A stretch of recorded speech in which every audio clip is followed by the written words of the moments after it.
Sorry. Yeah, there are a bunch of places that are they're using it now in policing too. Oh, how?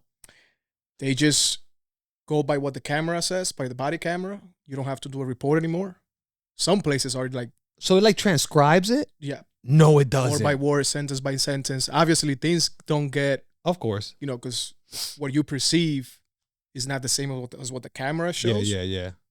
But yeah, man, you don't have to, especially for small things, let's say like a fender bender or just a noise complaint, small things, you don't have to go in, do a report anymore.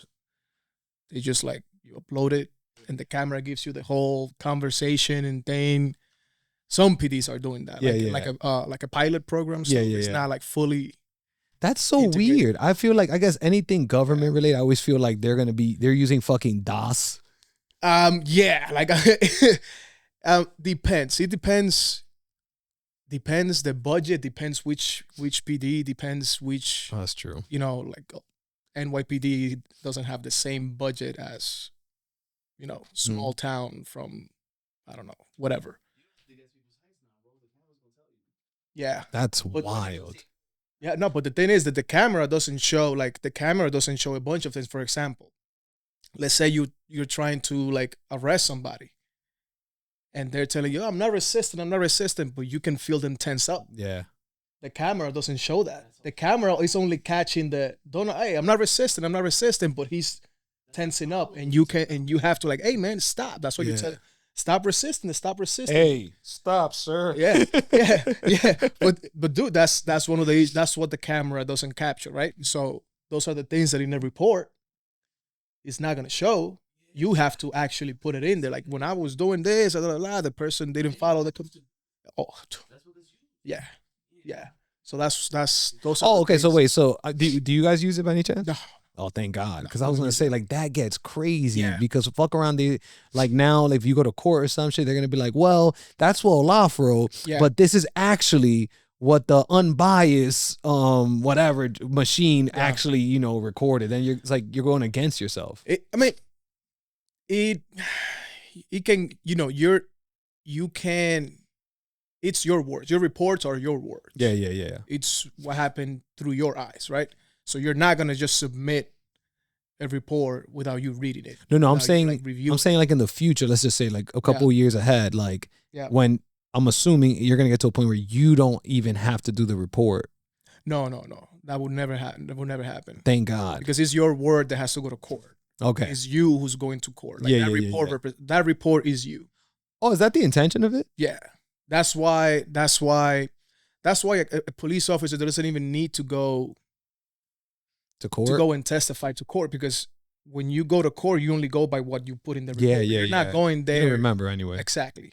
It's happened. Let's say it happened 4 years ago. Like usually that's how it happens. Then you get a call for a trial. You get a call that you have to go for a trial. And the case is like 4, 5, 10, 20 years. Yeah. You have to go by what the report is. So that makes sense. So, you will never go away from you writing that report, or at least you reviewing it and checking it and editing and whatever, because it's you who has to, who's. No, that makes sense. I never thought of it like that's what's going to be used, let's say in the court of law. Oh, yeah. So it has to be what you saw, because you have to be able to whatever say like articulate. Yeah, exactly. Yep. Yeah, that's why. I never knew that. Oh yeah, dude. That's why. Reports, man. If you lie, as a police officer, if you lie, that's how you're done. Your career is done. You should, you'll never. Because, Why? Because now the court, any report that you send to court, the judge is not gonna. Oh yeah, so not gonna trust it. You lost credibility. You lost credibility. You lost your. And that's pretty much the essence, because it's your word. Yeah. Sometimes there are some places that you don't even have body camera, so you're completely going by what I'm saying. Yeah. And the court is based on what, like a traffic stop. Yeah. The judge is going completely by what the cop is saying. Wait, you don't use body cameras? No. So let's say it's an example. Like I see what you're saying. Let's say some place, I don't know, that doesn't have a big whatever budget. Precinct. They don't have the budget to have a body right? camera. So they have to definitely do a report. Gotcha. That report is what's going to go to court. The judge is going to go by what the report says, by what the evidence of, whatever, that you company that the report goes with, and your word is your word. Yeah. So it's gonna be like your word against this person's word. Damn, and if you lie, yeah, and then 4 years later you forgot that you lied. Yeah. So you, like maybe if you remembered, you knew how to kind of maneuver. Yeah. But you forgot, so they're gonna follow. Oh, so does that happen a lot? Not that it happens a lot. I don't see that happen. No, I don't. No, right? No, I don't see it happening a lot. I don't see when guys, getting jammed up for lying on reports and stuff like that. I get it. It's not worth it. It's not worth it, dude. Yeah, because I'm just thinking like, yo, I can't lie. It's 4 years. No. You crazy, you're gonna get caught. It's not worth it. And it's, and the prosecute, the lawyers and stuff, they nitpick your reports, but again, you are going by what you saw. So sometimes that is not what is showing in the body camera. Yeah. So it's just by what you saw at that time. So sometimes, some things you miss out. There are some places that advocate for you to watch the video first and then do the report. Some places prefer you to do your report first and then watch the video. You could get skewed by you skew what you write based on the guy didn't have brown hair. He clearly has like black hair. And I mean, it's things like that wouldn't really matter. Yeah. Like, the guy was 6 feet. Well, it would matter, but it also depending on the case, right? Okay. But let's say, small details like it won't affect your credibility. Like, hey, okay, the guy had a black shirt and you put black shirt instead of a blue shirt. Yeah. It doesn't really, and depending on the case. Like let's say you're looking for a murder suspect and the murder suspect had a black shirt. And I stopped the guy because he had a blue shirt. Well, the fuck, it depends on the case. That makes sense. But so much variable. God dude, it's you have to be so meticulous with your report. You have to be, you have to pay close attention to whatever you're writing. Is this get all uploaded? Uploaded to what? Like you write a report and then like it gets uploaded somewhere like to like a server? Yeah, like we have the system CAD, the report writing system. So that's where usually, like I do it in Word. So you write a Word document with everything. All my grammar. Yeah. Fix it grammarly, all that kind of stuff, because it gets annoying. I wasn't how often. So what is it? Every interaction, every arrest. What? Not every interaction. Like everything that needs a report, everything that needs that your work could be challenged. Got you. If it's just a normal interaction, let's say it's a traffic stop. Because you have the body cam. Mm-hmm. So it was let's say normal traffic stop. Hey, your registration is been expired for a month. I just stop you not to give you a ticket, just to let you know that if you wait more, you're gonna have to go through the whole process instead of just going online. Yeah. Like I'm just giving you a verbal warning for the violation. Go about your business. Okay, cool. I wouldn't even have to write a report for that. Like, why? I don't see how that would go to court. And if it goes to court, the body camera is there. Yeah. I mean, you can get sued for anything. You can get sued for anything. But it's like, go ahead. If they're gonna sue me because I stop you to let you know, like, hey, don't wait too long. Don't wait too long. It's just you can do it online if you do it right now. But if they're gonna sue me for that, they can sue you for everything, man. Yeah, I mean, and same thing in real estate. Like anything that involves you dealing with, like you're in the public. Yeah. Like you're everything exposed. Everything that you're exposed. Exactly. So that makes sense. We got sued in Florida, for a guy that wanted his money for work he didn't do, that he acknowledged that he didn't do, but still wanted to get paid for it and sued us for it. And I was just like, we called him like, bro, you're gonna lose. Yeah. Like, we'll pay you the money we're going to pay our lawyers to just fuck off. Because let me ask you this. Did he say, let's settle out of court? Yeah, of course. I bet he did. And then he hired a snake lawyer that tries to bully you, and you're like, yep. Stop. Yep. Like But it's just shenanigans. But that's the scam. You know, you do it to enough people, and then it's a funnel, right? If you do it 20 times, the professional probably has a number like, okay, I just got to do it 20 times. Yep. One person, it pays me out X amount. Yep. I mean, most criminals are stupid, but the smart ones, that's how the they smart see ones, it. man. Yeah. And you know, and it's a win. All right, I got $2,000, $5,000, $15,000. It's a win. They don't, you know, that's what they're doing. Yeah, bro. You know, there are cases. We get cases like that. Like then they call, they abuse like, you know, us because they want to report. Oh, you know, this happened and this that happened, and. Okay, but you know what I'm trying to do is I was trying to get in contact with them so they can to let them know that I'm trying to help them, that I'm trying to settle this out of court, and Blah, and blah, blah. and later you see the pattern like, oh damn, this is like the third time that you call, and the first time was for Walmart, the second time was for this store, the third time was for this landlord, and now this other landlord. So everybody's doing bad to you, like. You're a victim. Yeah, you are the biggest victim. We call those professional tenants. Like those are the most dangerous ones. The ones that like done this multiple times. They know exactly the system. Because it's like, yo, I gotta know. Because then that forces you to make sure you take every single step because they're just waiting for you to, you know, make a mistake. Motherfuckers. You're dealing with what do you do now? You're a lieutenant. No, sergeant. A sergeant. Sergeant. I got promoted last year. What are your days now?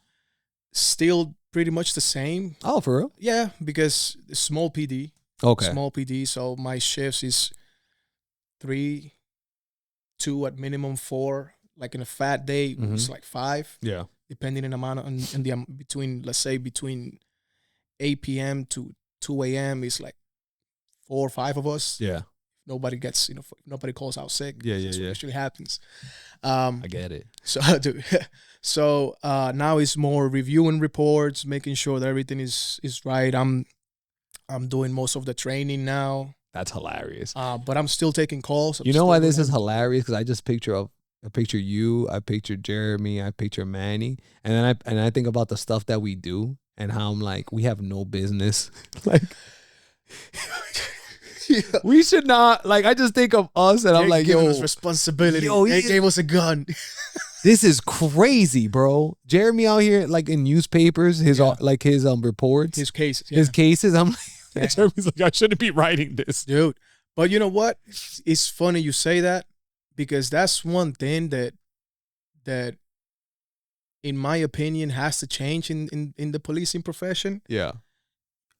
You shouldn't be hired if you're not 25 years old. What do you mean? You're not mature enough. Oh, okay. You're not mature enough unless you're, you know, a veteran, or unless you showed sufficient life experience. Yeah. That we can say like, yeah, you know, you can go into a 52-year-old man and trying to calm him down in a domestic. You can handle that. Yeah. If you show that life, but a 21, 22-year-old who just graduated college, hasn't had a job, never in his life, we're going to give you a gun and a badge, and we're going to say, yeah, go out there and handle it. Bro, there's no... When do you think... I think at age 27 or 28 is when I think... Yeah. I finally was like, I think I'm getting mature now. Yeah, me too. Was that for you too? 27. Right? 27. Something like clicked, and I'm like, oh shit, like this is what it is to be an adult, responsibility. That makes sense. Because I just, again, when we were... I got mad questions for you. Yo, Manny and Jeremy, when did the switch hit you to start doing good in school? No, it hit me like around 23 when I was going for the bachelor's. Okay. Because on my associates, I even failed a class. I got a D in my associates. Yeah. And then when I was trying to like go to law school and stuff, I remember that. I realized that, oh shit, I actually need a good GPA to get a scholarship. Oh fuck, now I gotta get my stuff, you know, I gotta get my grades up. So like around 22, 23, when I was finishing the bachelor's, that's when I would like I really apply myself, and I was boosted up to like a 3.5. It's just in one fucking class, you know, you gotta be in a class, and you're fucking depressed, dude. Your GPA goes down, drops. Drops. Yeah. So, bro, there was one time I was talking to Maris the other day about it. I was like, there was a time in my life, and I think I was like, I've never been depressed, but this is probably the closest I've been. And it was the moment I realized that you, Jeremy, and Manny were all taking school seriously, and I wasn't. But in my mind, because we were all hanging out still, it's like they're doing the same thing as me. Like we would hang out, and then everyone's playing PlayStation like me. Yep. And then I never, like, I was like, I don't know, you, Manny, and Jeremy started talking about your futures. And it was the first time in our fucking crazy early 20s life. And I'm like, what the fuck what are these guys talking about? And then I'm like, Jeremy, you're doing good in school. He's like, yeah, bro. I'm like a 3.something, 3.9 or so. It's just, I was like, what the, what? Yeah. And I remember Manny was quick to always. And then I remember you, and I was like, what the fuck? Am I the only one? And it took me like 7 years. I never forget. And I was like, yo, these motherfuckers, like, they got it. They got their shit together. Yeah. I mean, I don't know, man. I don't know. Because it was such an interesting time too, man. Because we were having fun, dude. It was every weekend we were hanging out. Every weekend we were going out. Oh, pregame at 12. Every weekend. Yeah. Every weekend. Friday, Saturday, it was fucking. And even cool. Sundays, we were playing something or beer eating pong, brunch. whatever. Yeah. But things changed, man, right away. Like, you know, I started, like, when I was 23, that's when it, like, hit me. Like, oh, shit. What the fuck am I gonna do? Yeah. You know, like, I'm living in Rosita's house. Yeah. I'm living in a room, and I'm like, yo, I gotta do something more, man. Well, that makes sense why it would hit you more. Because I was like, that's the other thing too. Like I think about, like, my parents were leaving to DR, so like I had a sense of independence most of the time. Like I was living with Remy and Chico. Like Chico was already kind of with Kimberly at that point, so it was just like, you know, it was just cruising. I was just cruising, and then all of a sudden, I just see you guys, and that hit me hard because you started in the Hostos, and then you went to John Jay. Yeah. And then around John Jay is when you started. That's when I saw, like, you taking shit serious. Fuck. And believe it or not, it freaking helped me. Everybody bashes their degrees. Everybody, you know, school didn't help it. Whatever, criminal justice degree, it got me higher, man. Oh, that's it true. Really got me higher. Like when they told me, like, yeah, so your degree, like, really gave you a boost. Yo, my fault. Thank you, like, took it serious. Okay, so you go to John Jay, blah blah blah. Yeah, it's so crazy because I always tell people this in podcasts. Like, I've known you for so long, and I have, like, I don't know. I've never asked you, like, like, I don't know anything about you before. Like, I just remember you one day were here. Yeah. And I was like, all right, he's our friend now. Like, our brother was like, help him out. I was like, all right, cool. He sounds cool. And then when you left PAL, then it's like, I don't know how you ended up in Connecticut. Like, there's these huge gaps I don't know about you. So start with the Connecticut thing, and then we'll go backwards. So with the Connecticut thing, man, I mean, so I was selling insurance in New Jersey. I don't know if you remember that time, right? That I remember. When I got my car, the really piece of shit car that the I had, Lexus, yeah, with the lights, with the cool lights in the back. I loved it though. Yeah, I was gonna say IS 300. Yeah. Fucking love that car, man. If I can go back to it, I'll get it again. Yeah. But it freaking made a hole in my pockets, man. But I was doing the insurance thing. I left PAL, right? Okay. I was trying to go to law school. Okay, so you're trying to go to law school, and then I remember you left. You were in Webster, right? Yeah, I was in Webster. That was the last time. Yep. Then from there, that's when you bounced. Then I left. I went full time at the insurance agency. I remember that. Working there for a year and a half, something like that. And I applied to the NYPD. Okay, that's when I applied to NYPD, right? But the NYPD takes forever to, it takes 2 years. Sorry. It takes 2 years for them to call you back. All right. During that time, I'm like, man, I don't know what this is not enough. Yeah. I'm going crazy in this desk. It's just not enough. And people, coming in, I didn't like it. Yeah. I really liked the people that I was working with. I learned a ton. Yeah, there was an older guy that you really used to speak highly of. The senior, senior Cerejo and associate. Good people. Very good people. Loved working with them. Loved it. I learned a ton, dude. I'm telling you. That's when I saw me a little more mature because of them. Because they were like, hey, get a Roth IRA. Let's start think about this. Things that I had no idea. Yeah. It was them. So I'm doing that, and then it's like, all right, man. I did the NYPD thing. I want to be close to family. Yeah. I want to give this cop thing a try. I always wanted to be like a cop. I always liked it. I wanted to be in the military, but I was gonna say, you always gave those vibes too. Yeah, my mom pulled me away from that. I was, no, don't do. You're gonna die. Whatever. I never did it. I really wanted to try, but I never did it. But really wanted to enlist, but I never did. So, let me give this cop thing a try. So I'm looking, where to apply, New Jersey, whatever, and it's like, man, this is.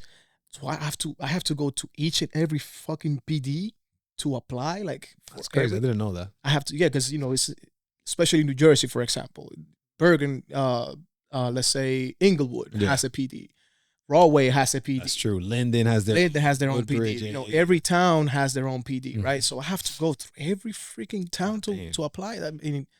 It doesn't seem convenient. Mm-hmm.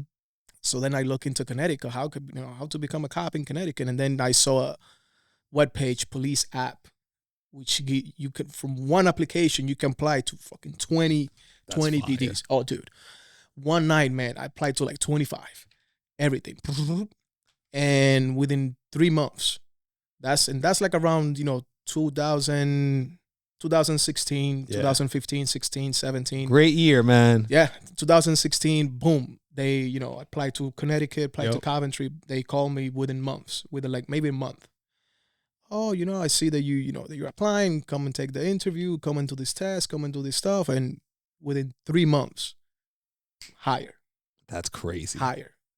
By the time I was doing that, NYPD sent me the fuck you. Yeah, it already passed. Like a year and a half passed.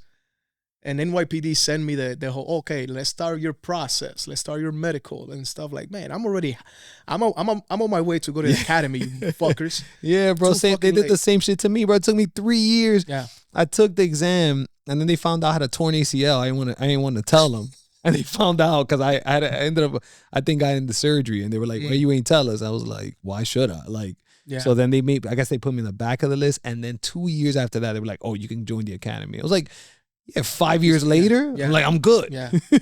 Yeah. But that's the gap, man. That's that gap between when I left Webster. Yeah. When I left PAL, that's those 3 years. Because I left PAL 2015.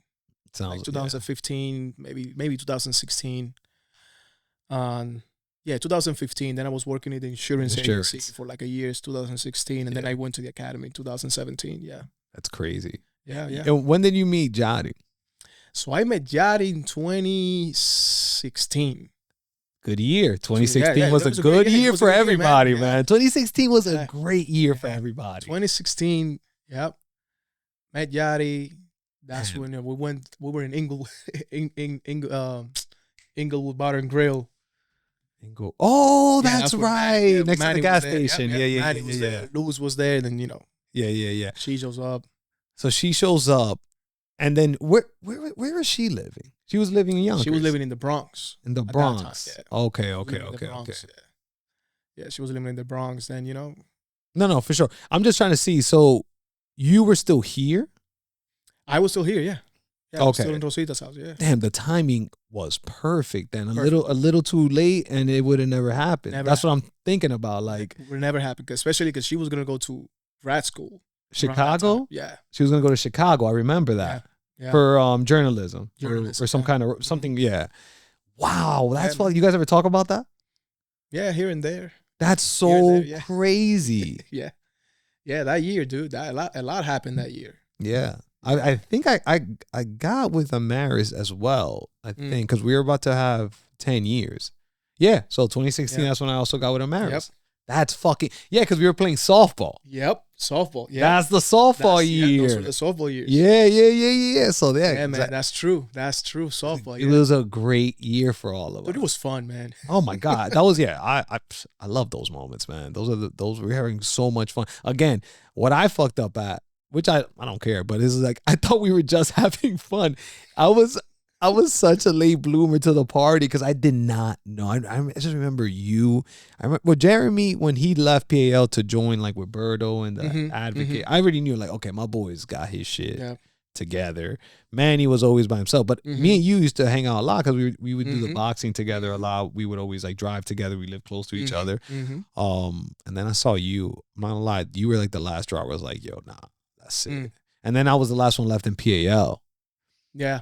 And it wasn't fun anymore. And I was like, yo, it's the people, bro. Like it was like the kids were cool, but I'm like, I don't like kids that much, I realize. Like I love kids, but I don't like them that much. You know what I'm saying? And I was like, so it was never the kids. Like the kids were like it was the crew, man. Yeah, it was the crew, bro. Yeah, it was the crew. It was crew. Fun. We were not making no money. Oh, we were poor as fuck. We were broke. Yeah. Yet we were having fun. Bro. We're playing wiffle ball. Oh my God, competitive wiffle ball, bro. Going ham. My elbow still hurts, bro. From trying to manipulate that fucking 1 pound ball, bro. Yep. Yeah, man. Basketball, dude, it was fun, man. We were not working. No. The worst time of my life was working in Polo Grounds because at one point I looked around and I was like, oh, I'm working. I was like, I don't like working with kids. I thought I did. I'm like, I don't. I like doing athletic stuff with kids, right? Like coaching, like that. Yep. But like being like working with kids and being a real director, and I was like, oh, like my bubble got bursted. I was like, oh, I miss my boys. Like this is work now. I fucking hated it, bro. And that's when I think that plus you guys just being gone for a little bit, I was just like, oh shit, I gotta get it together, man. Yeah, that shit was crazy. But it worked out, man. Yeah, I think so. I'm so glad, so happy that I met you guys. You have no idea, man. Yo, how did you get here? I had my papers, dude. No, but I'm saying, like, how? Like, what happened? So I graduated high school. I've always been able to travel here. I've been coming here since 1998. Okay. That's when I got my papers. So I used to come here during the summer or a winter here and there. So you knew you knew eventually you wanted to come here? Like eventually, yeah. Okay. Yeah. Especially in high school, me living in DR, I saw how my mom was so protective of me. Okay. I saw how DR, it's all about who you know. I saw how it's weird because I'm like now thinking about this, and I'm 13, 14 years old, and I'm seeing these things like, like every time that the government changes, a ton of people get laid off. Ton of people, and I don't want to go through that. Yeah. I knew like, if I stay here and then I get a job, so you're telling me that if the government changes, then I'm out? Like what the like that makes no fucking sense. So I knew I wanted more than just staying the DR, right? And living situation is you I know you have a sister and a brother. Yeah, so it's just me, my mom, my stepdad, my dad, know him since he was, since I was a little kid, since I was 5 years old. So, okay, so you didn't know you. So my real dad. I never even asked you ever about your dad. So yeah, so my dad, Martin Anderson. My dad that's how I got my papers, right? Yeah. So he was here. Okay. So he was murdered. Okay. He was murdered early 90s. So he was murdered here? Here, yeah. Okay. Early 90s. So then my mom marries my stepdad. Okay. My papers come through, whatever. Yeah. So that's the story of my dad. That's the story of my family here in New York. Rosita, that's his okay. All my uncles here, that's his side of the family, the Anderson. Yeah. That's his side of the family. That's so funny. I didn't know that either. I always, in my mind, it was your mom was related to No.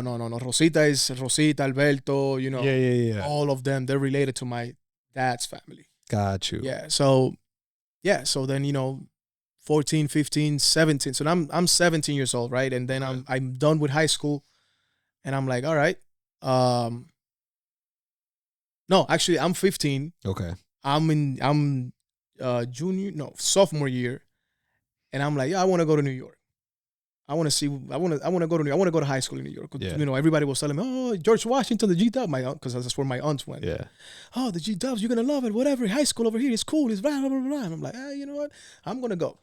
So then I show up here, and then my first interaction is with Juan.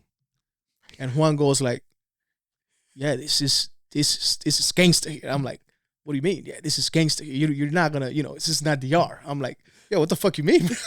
So now I'm scared. So, yeah, what do you mean? Yeah, man, you're gonna have to put in work here. You're gonna have to go to school early. You're gonna have to wake up early. You're not gonna be lazing around. I'm like, yeah, no, I'm not a bad person. I'm not a bad kid, man. I'm like, yeah, but no, it's not the same. I'm like, oh shit. All right, mom, come pick me up. Come get me. Yo, that's hilarious. So, yes, put the fear in me right away. Yeah. Like, you know what? I think it's too early. No.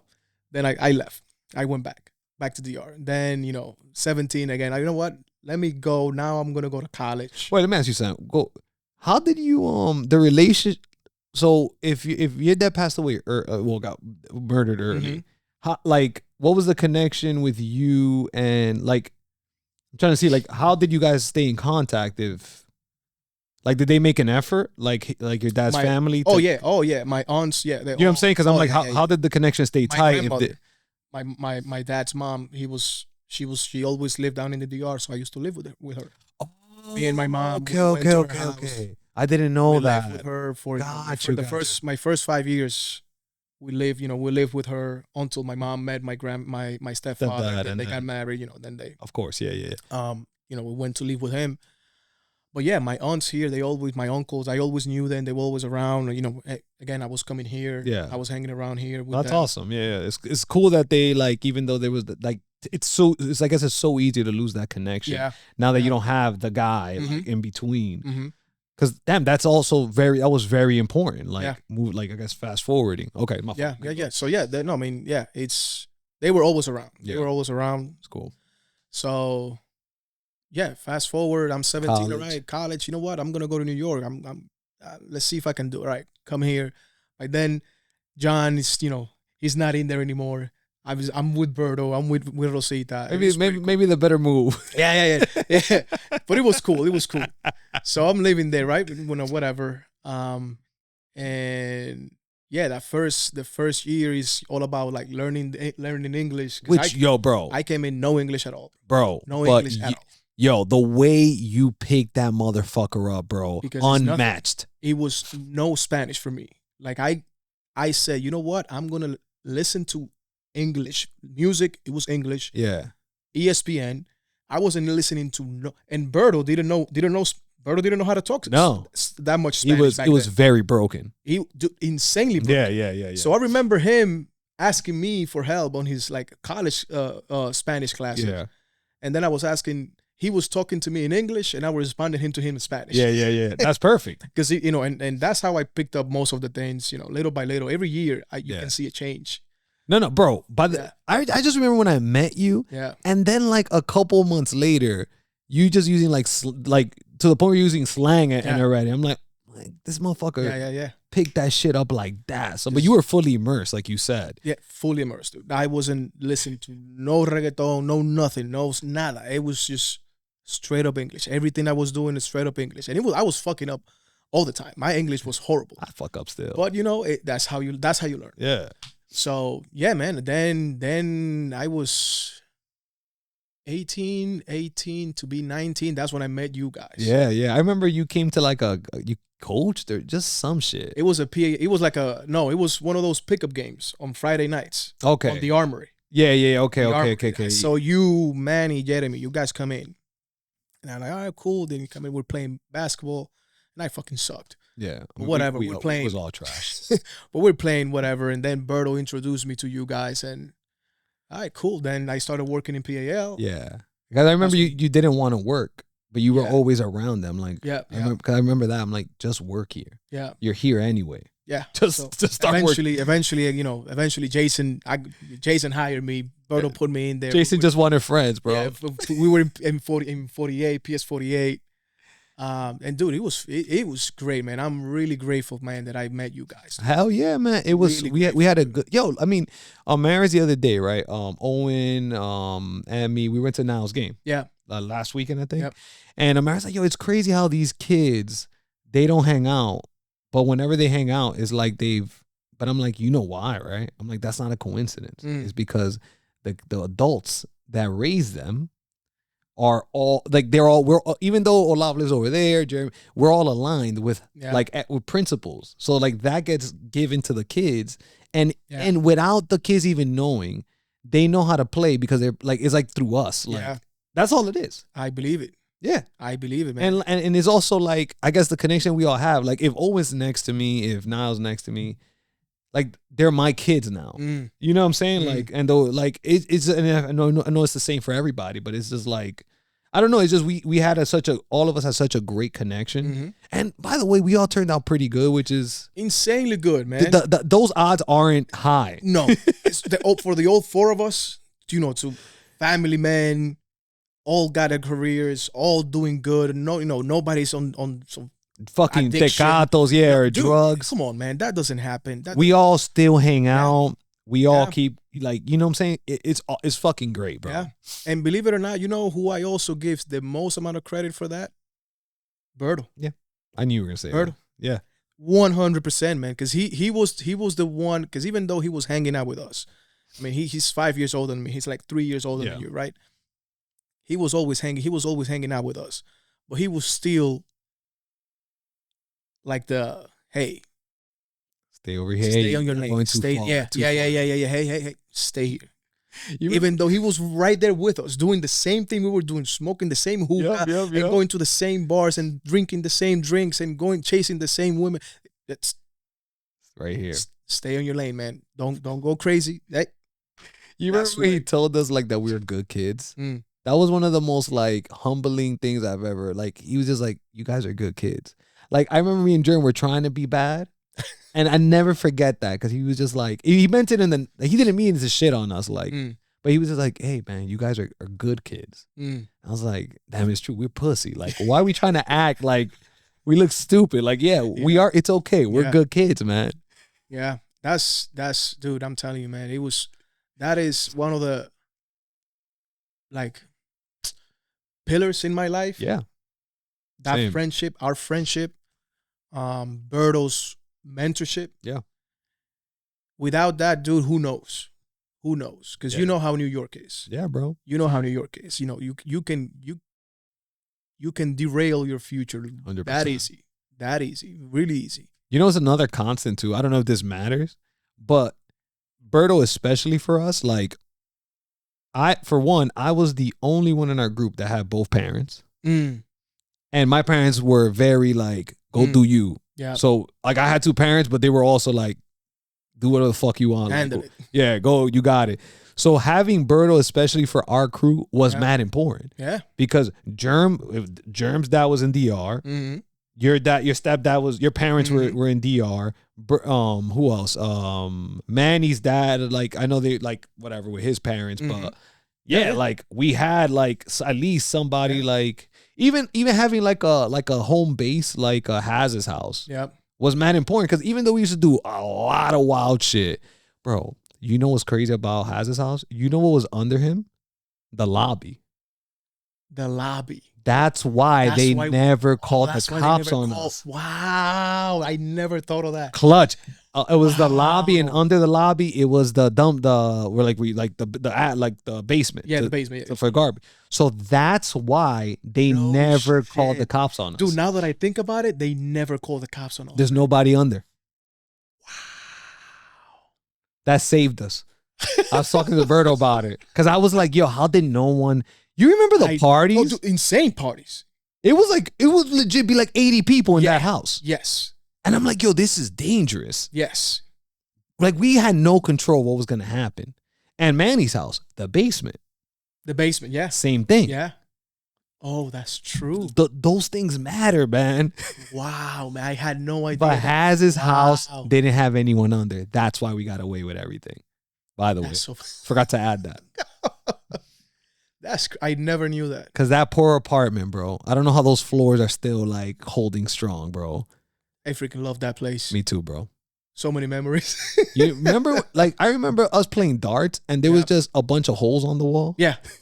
I remember one time, I show up there. Oh, Has, let's, we were going to redo his I think his floors. Yeah. And I show up, I'm helping out.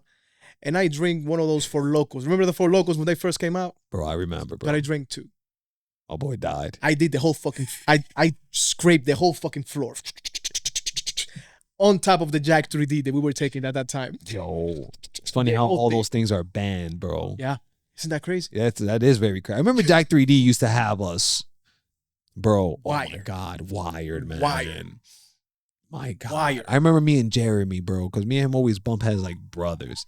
We had to look at each other one time and we were like, yo, we were about to fight, right? And I'm like, yeah, bro. I'm like, why? Yep. And then it turns out it was Jack 3D, bro. Yeah, man. That shit, it was an amphetamine, right? I think so, yeah. It was like some shit. It was some crazy fucking thing that it was banned. It was banned, or they rebrand. I don't know what. No, yeah, they had to whatever because, ingredients. Dude, I was crashing after the workouts. I was like crashing hard. Me too. But I was pumping freaking weights like Bro, crazy. I still haven't lifted, and I think I'm in the best shape of my life right now. And I don't think I've ever lifted the way I lifted. Even if it was the Smith machine. Bro, at one point, we were throwing up 345s, and I think a 10 was like the most we got. But, bro, I can't do that now. We were doing 5 reps like nothing. No. It was throwing that shit up, bro. Yeah. Never in my life have I been able to do that again, bro. I tried 245s the other day. I think I got a hernia. Nah, bro. 245s, I got to be like, jiu-jitsu, I missed it for like a week. So, like, my joints are fine, everything. Yeah. Yo, let me ask you something about that jiu-jitsu before I forget. I was telling Bird, I'm like, yo, I was showing him. I was like, yo, your ribs, did you know, like, you have microfractures in your ribs? He's like, no, you don't. I'm like, you know why maybe you don't? Because your big ass is probably going on top. I'm like, because I'm the smaller one. He's like, no, I showed him. I was like, yeah, look, like, I have calluses in my fucking ribs. Oh, yeah. Bro, no one tells you this, man. No one. I thought I had cancer. I'm like, I never forget, bro. The first time I was like, yo, I got a tumor, bro. I was like, that's it. Yeah. And then I Googled it, and it's like, that's a thing. Yo, who the fuck knew, bro? I got like 3 of them. So jiu-jitsu, man, it changes your body, dude. Bro, it changes your skeletal structure. Like your fingers, you're gonna start seeing. The more you train, the joints of your fingers, they're gonna start getting. You look at the pictures of guys, jiu-jitsu guys, like black belts. Yeah, their hands look like freaking zombie hands. They look weird, but it's the whole gripping. I say the gripping, right? Yeah. Everybody, that's one of the most common injuries. It happened to me. Somebody took me down and they landed on me. Because on those tosses, they land on side control with that momentum. Landed on side control. Dude, all you hear is the crack. Yeah. And you think you have a freaking... You can't breathe? You think you have a broken rib or lung or whatever. But it's just like a cartilage. It just moved a little bit. And now you... And I can't sleep. Oh, yeah. I can't sleep on this side. Yep. Totally normal. That's fucking totally crazy, normal. Son. Your shit... I mean, if you start doing, jiu-jitsu, playing half guard, your shins. Oh, yeah. Your elbows, your feet. My shoulders. Your shoulders, dude. My shoulders, bro. I'm wrestling your hips. more. Just wait. Your hips are going to start hurting. Your knees. Believe it or not, my knees hurt me the least. I was going to tell you that. I was going to be like, I don't feel it much on my knees, but by the way, I'm not standing up yet. Yeah. But I told you, I do try to stand up on transition. But what I've been fucking going hard at the gym that's helping me out, I've been doing, you know what Turkish get-ups are? Yeah. Bro, that's not a core. You know why I do that shit? Because if I'm like sitting, or now I'm getting on my knees, so I'll put like I can shoot still, but I'm still like, if I get your fucking ankle or something, I pop right up and I just get on a single leg right away. That shit's been helping me like crazy. But yo, yeah, man, my knees are but yeah, my shoulders a lot. The wrestlers, bro, motherfuckers, bro. What about your neck? Oh yeah, I mean, sometimes I think you gotta start doing a lot of neck exercises. Yeah. You know what happened to me like a month ago? I was like, yo, this is what they talk about. My neck, somebody I think they call me in a guillotine, and I try to like flip over. Mm-hmm. But I guess, you're reacting. So instead of like going on your shoulder, I just went straight and pulled the pressure on my head.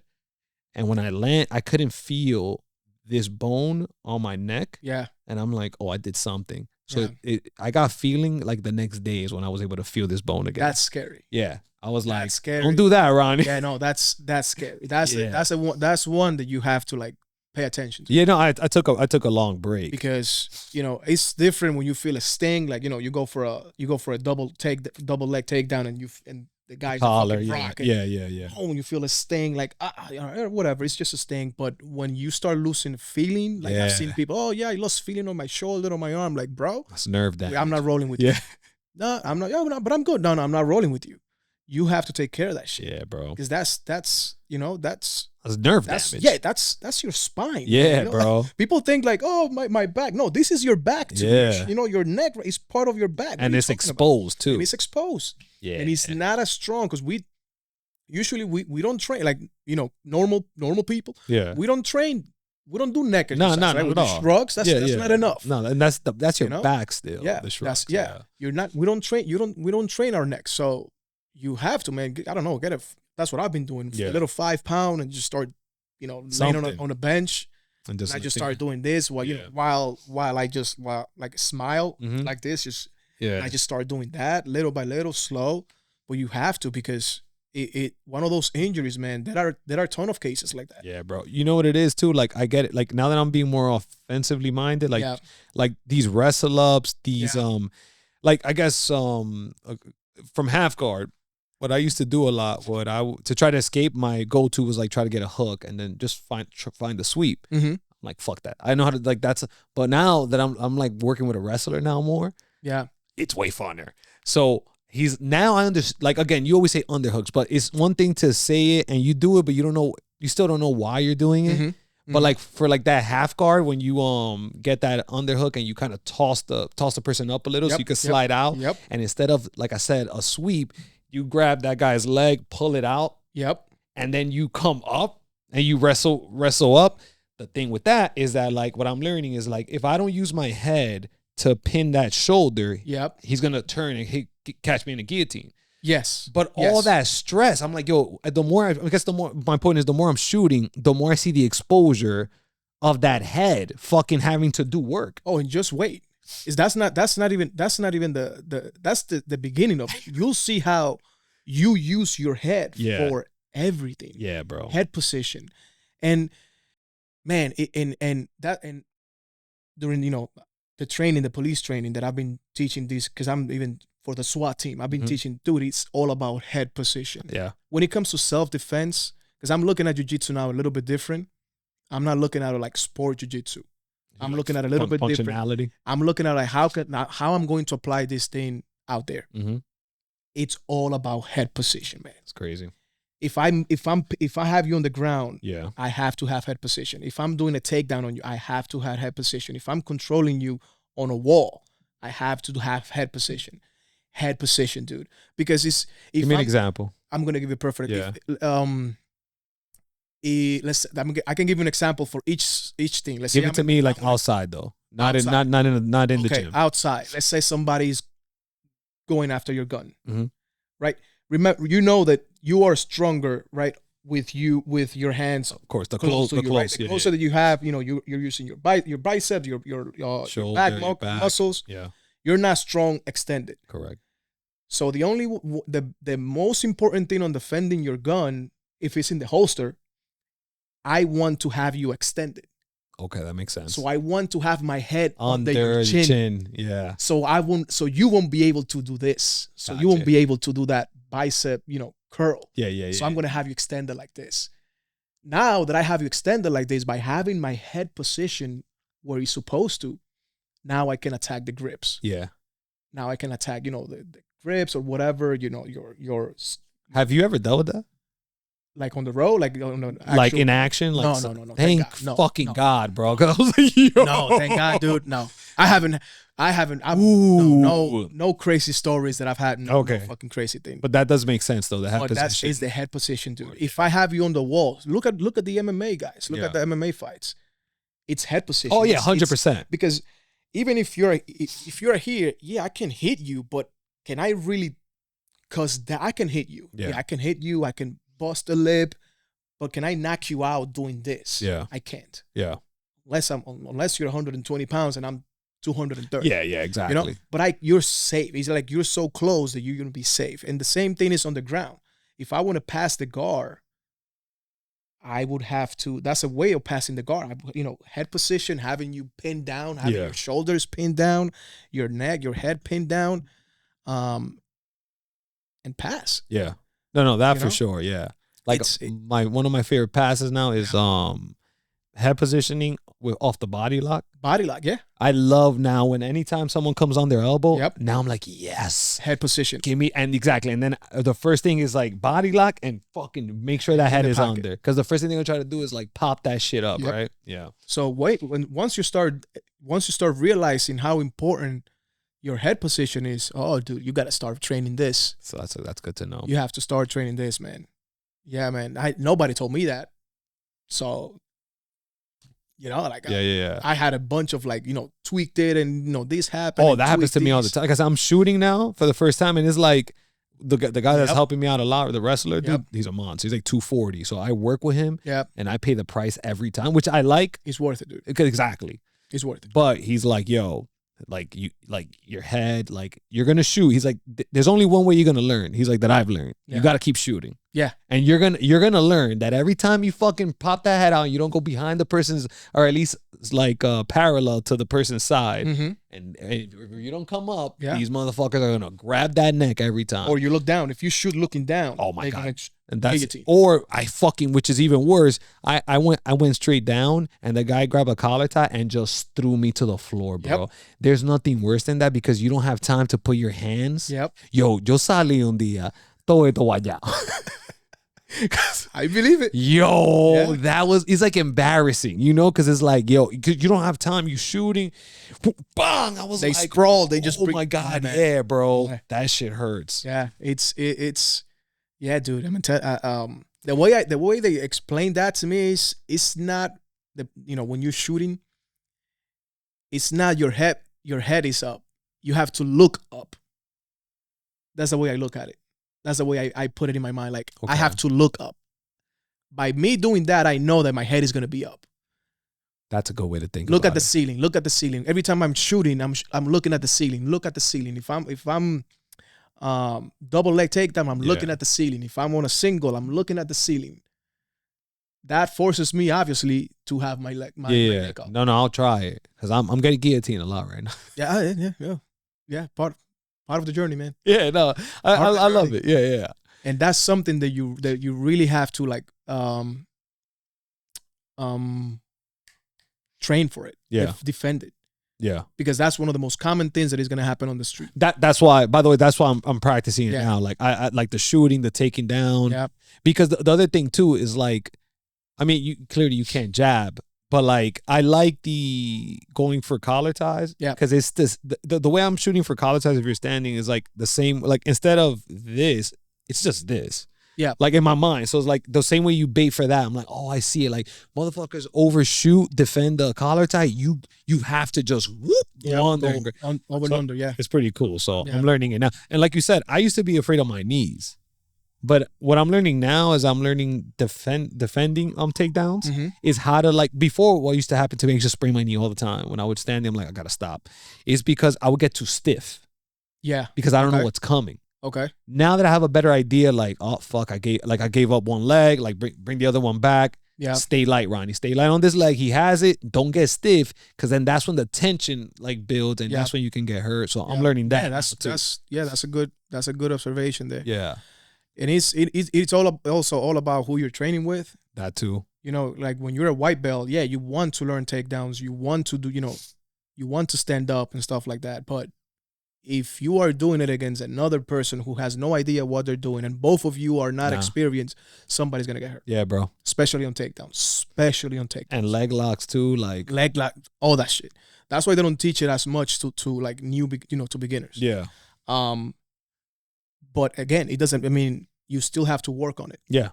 If I'm for example, when I started working on takedowns and stuff, when I was a blue belt, in my academy, it's one of those you start standing, even for white belt. The thing is, they put you with a purple belt. They put you with a blue belt. They put you with someone experienced. You have the option of starting on the ground. Yeah. Yeah. you know. But they would encourage. But they encourage like, hey, takedowns. Hey, standing. We're standing because it's a lot of cops go there. Yeah, like, you know, the coach is a cop. He's been a cop for forever. So it's all about, you know, dominant positions. So you have to start on your feet. Yeah, because that's how fights start. Yeah, then, yeah. You know, from then you take that person to the ground, whatever. So it's all about, it's a lot, you know, but it's a lot about who you're training with. Yeah. No, that is for sure. 100%, man. And even like one thing with the wrestler dude I'm like working with a lot. He's 240.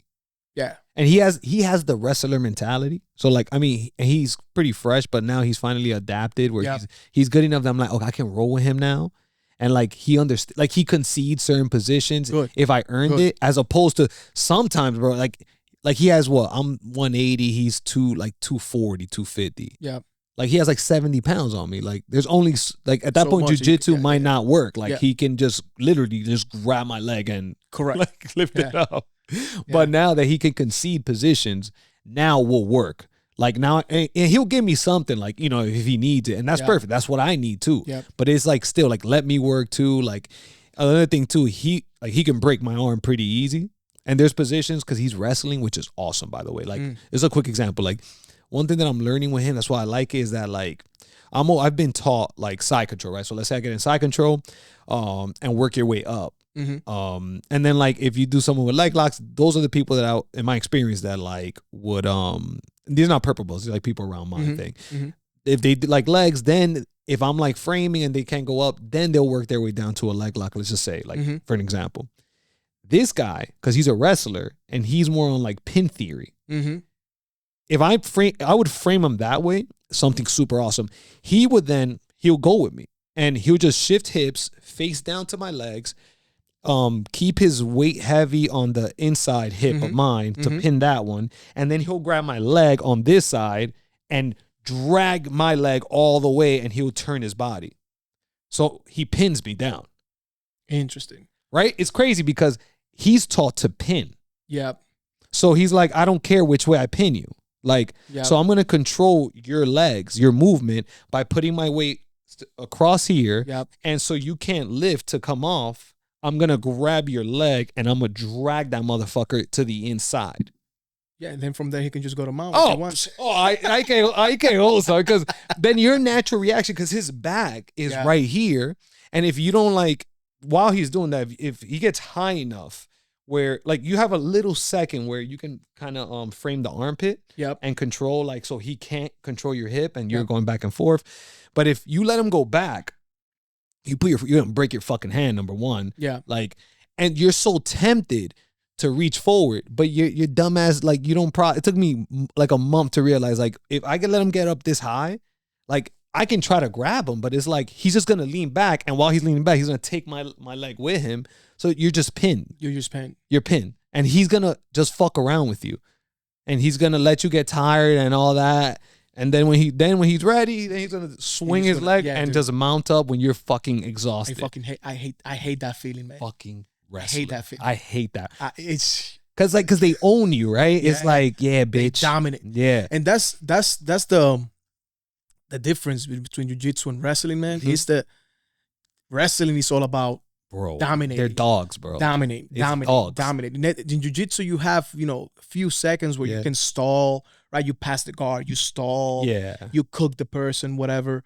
In fucking wrestling, man, it's all about only cooking. 100% cooking. You're only cooking. You're in a fucking pressure cook the entire time.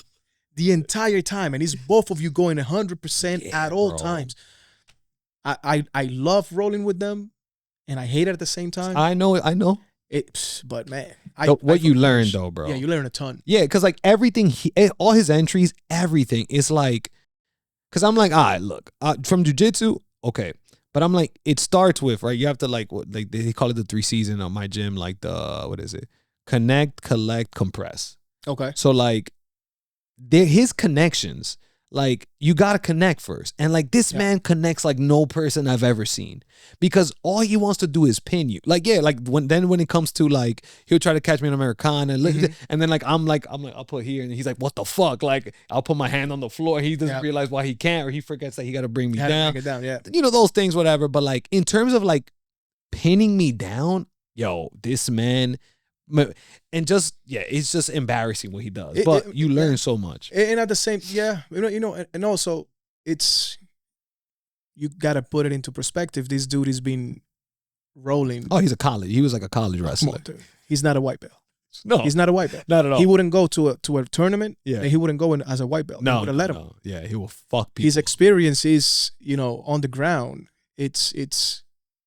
It's too much for a white belt. Imagine standing. I don't stand with him because he like, I'm like, look, I'm not gonna stand with you. Yeah. Because even you being nice, it's just, he got me on a fireman carry by mistake once, and he forgot. Bro, that was the first time que, like, you know when someone cuando te sacan el aire, first time, he called me in a fireman carry, and literally he flipped me, and then he landed on side control, and I was like, he's too big too. He's 240, man. Yeah, he was like, yo, my bad. As soon as he called me, he was like, yo, my bad. It just, like, he's like, yo, and he's good. This is the first time I was like, just give me a second. But yo, it's like something snapped, because I don't know what it was, but like literally it just happened. Like he got on his knee somehow. I don't know what happened, but it was so fast. But I just remember like a rag doll, bro. My legs just swang over, and then naturally, boom, landed on side control while I was like falling. And I was like, oh shit. Yeah. I can't stand with him. There are people, man, that again, and it's also you once you get in the years in it, little by little you start like, okay, if I'm going this way, I know that I cannot put my hand like here. I know that I cannot put my neck there. I know that I cannot put my leg that way. So then it becomes safer little by little, Yeah. I mean that accidents happen, doesn't matter what. Yeah. But then it slows down. Yeah. It slows. That's what I'm seeing now. Like things are being like slower now. Like I can see move slow, like takedowns are slower, submissions are slower, because I can anticipate a little bit. Yeah.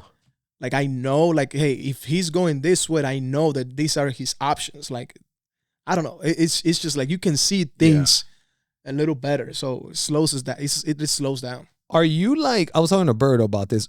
It's funny. We approach it so different, me and him. Mm-hmm. Like I was telling him how like I am actively thinking about, similar to kind of how you explained it. Like I'm very much like, okay, like I'm going to throw something out. Like I'm not talking about people way better than me. Mm-hmm. They're playing a different game. But like right now where I'm at, like how I've been starting is like, I like to I'll plant seeds. Like I'll be like, oh, that's crazy. Every time I go for a collar tie, he does this. I'm like, then I'll play with it. I'll do it how a lot. Mm-hmm.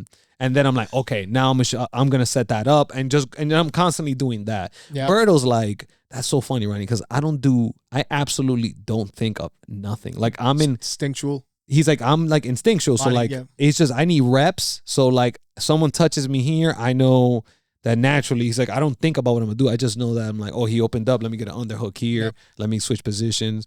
But he's like, I don't think about that. How do you? Like, I'm more with like Birdo. Instinctual. Yeah, I have to get that. So many reps. My game, it's so simple. It's single leg taken to the ground.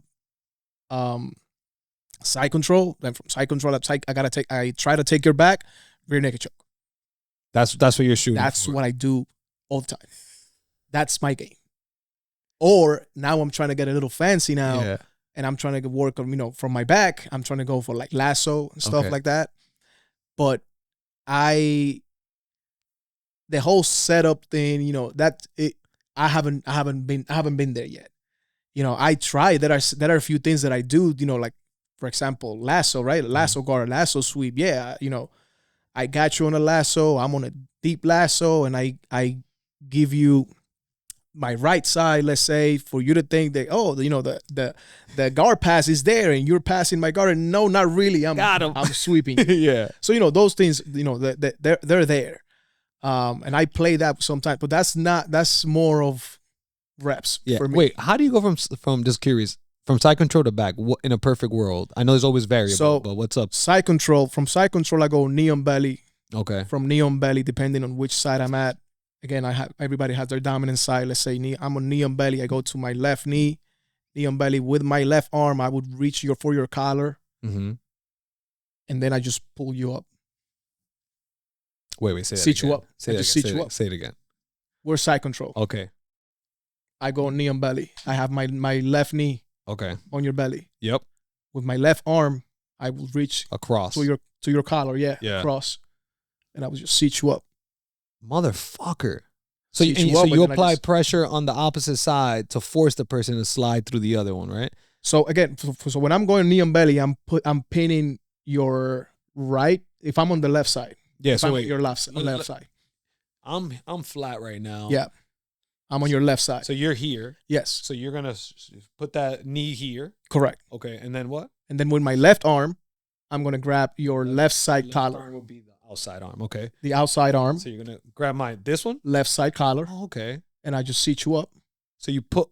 Oh. And I go back. I go behind. Cross. No. I just seat you up. Oh, motherfucker. Pull you up, and then in no gi. I mean, it's tougher, but that's a collar tie that I'm going for, and I'm just gonna try to sit you up, or it doesn't. Maybe it won't apply. With no gi, I haven't. I don't do it with no gi. With no gi, I'm different. With no gi, it's because it's so. I've been playing more gi lately. Okay. For like the past 3-4 months, I've been playing gi. I'm trying to sign up for a tournament. Yeah. So with no gi, my game is different. Got you. That's not my game. With no gi, I'm more. I play more on my guard. I play more guard. Okay. More on my back. I go for like leg locks or. Got you. Wait, guillotines. Sorry. Going back to that. That's pretty cool. So you sit the person up, and technically you almost have a hook already. Pretty much. I mean, yeah. Right. Yeah, and I just like. Yeah, you swing around right behind you. Yeah. You have a grip, so you can use their own. That's fucking cool. Simple. No, that is simple. I do that all the time. Does it work most of the time? I mean, there's variable always. It doesn't, but that's what I shoot for. Yeah. Every time. Damn, man, you can threaten the mount pad. I mean, you can mount too. Is right there if you want it. Oh yeah, motherfucker. And people, some people are gonna defend that you grabbing that collar. They're gonna defend with their arms. Got him. Can throw the fucking, you can throw an arm bar, right?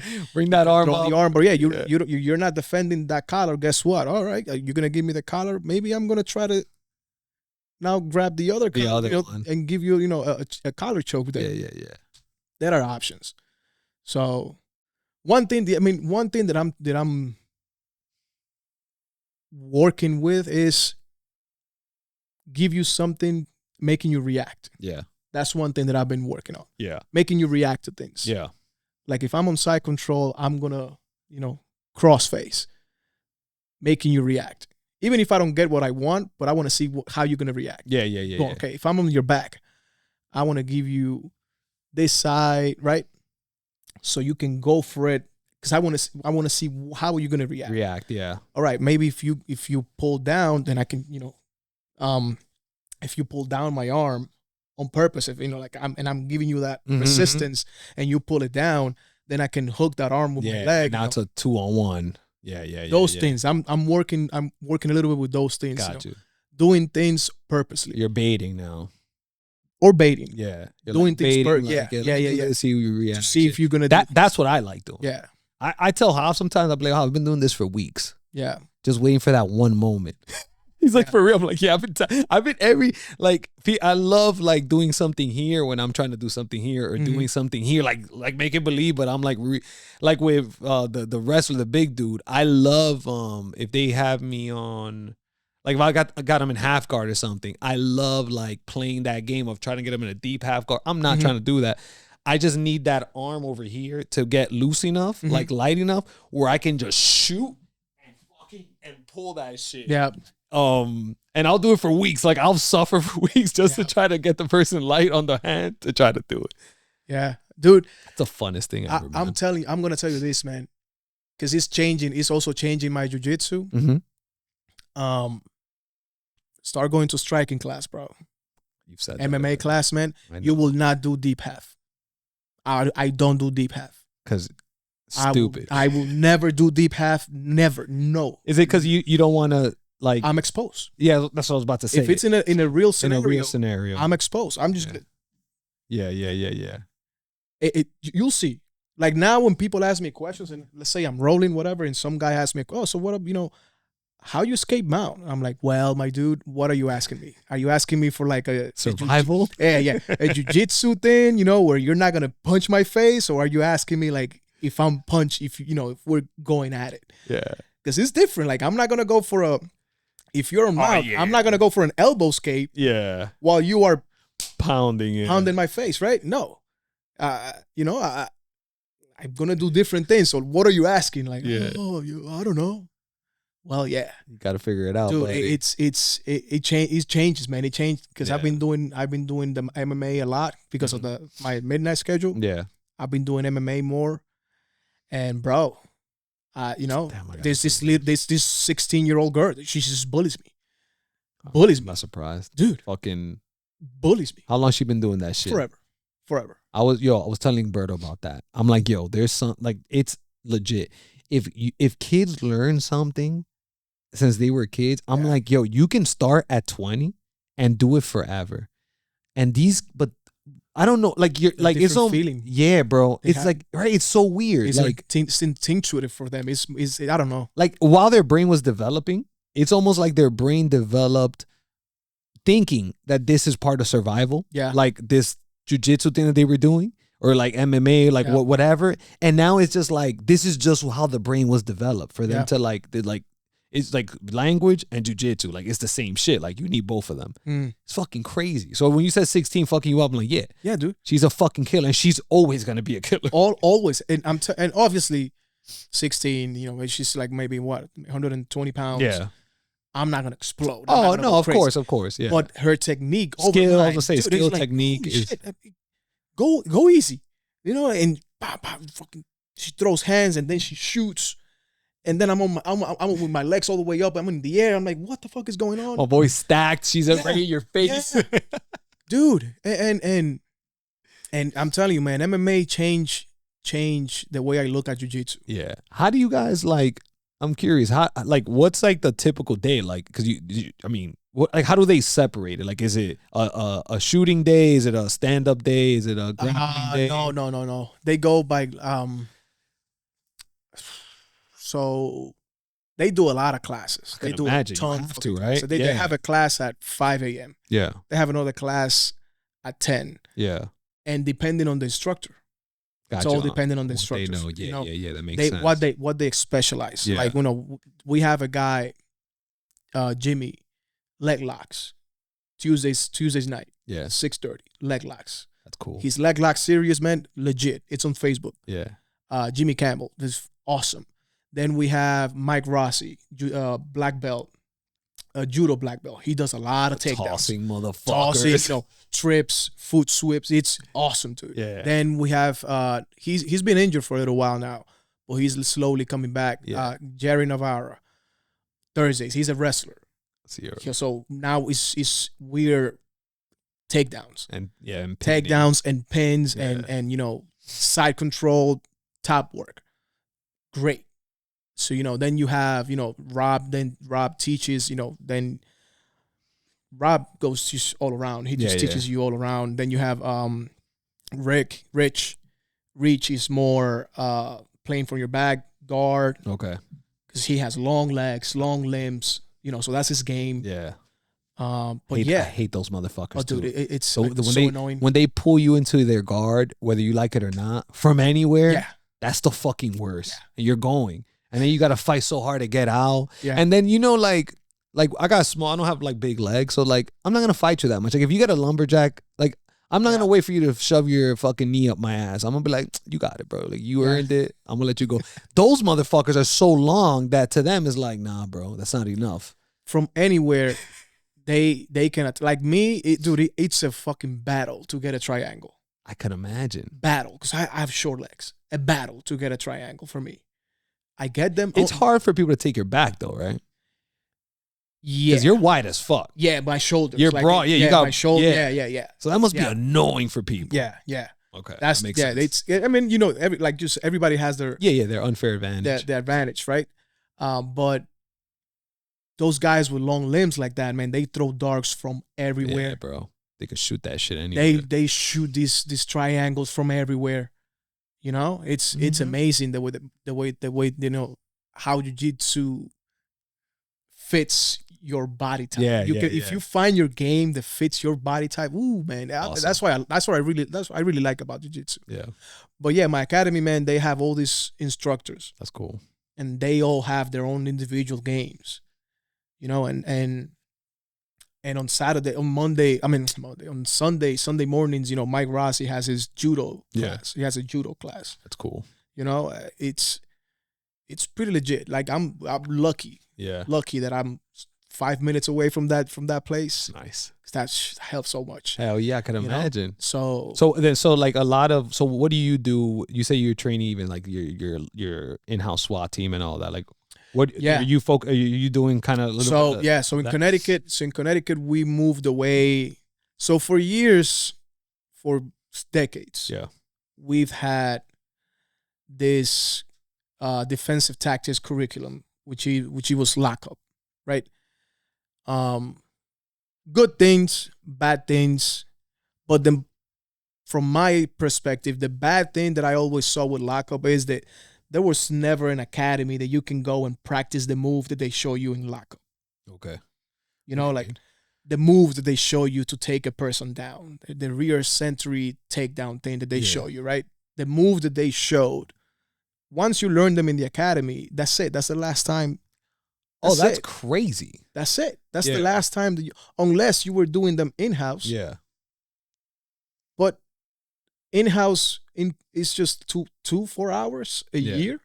That's crazy. There was not a lockup academy. Yeah. That you were going and practicing ongoing. How many times I got guillotined? Exactly. And I've shot like 1,000 times. So now this, for the past, I would say year, is shift. Nice. They moved away from lockup. Like for the main, on most of the academies now in Connecticut, they're moving away from lockup.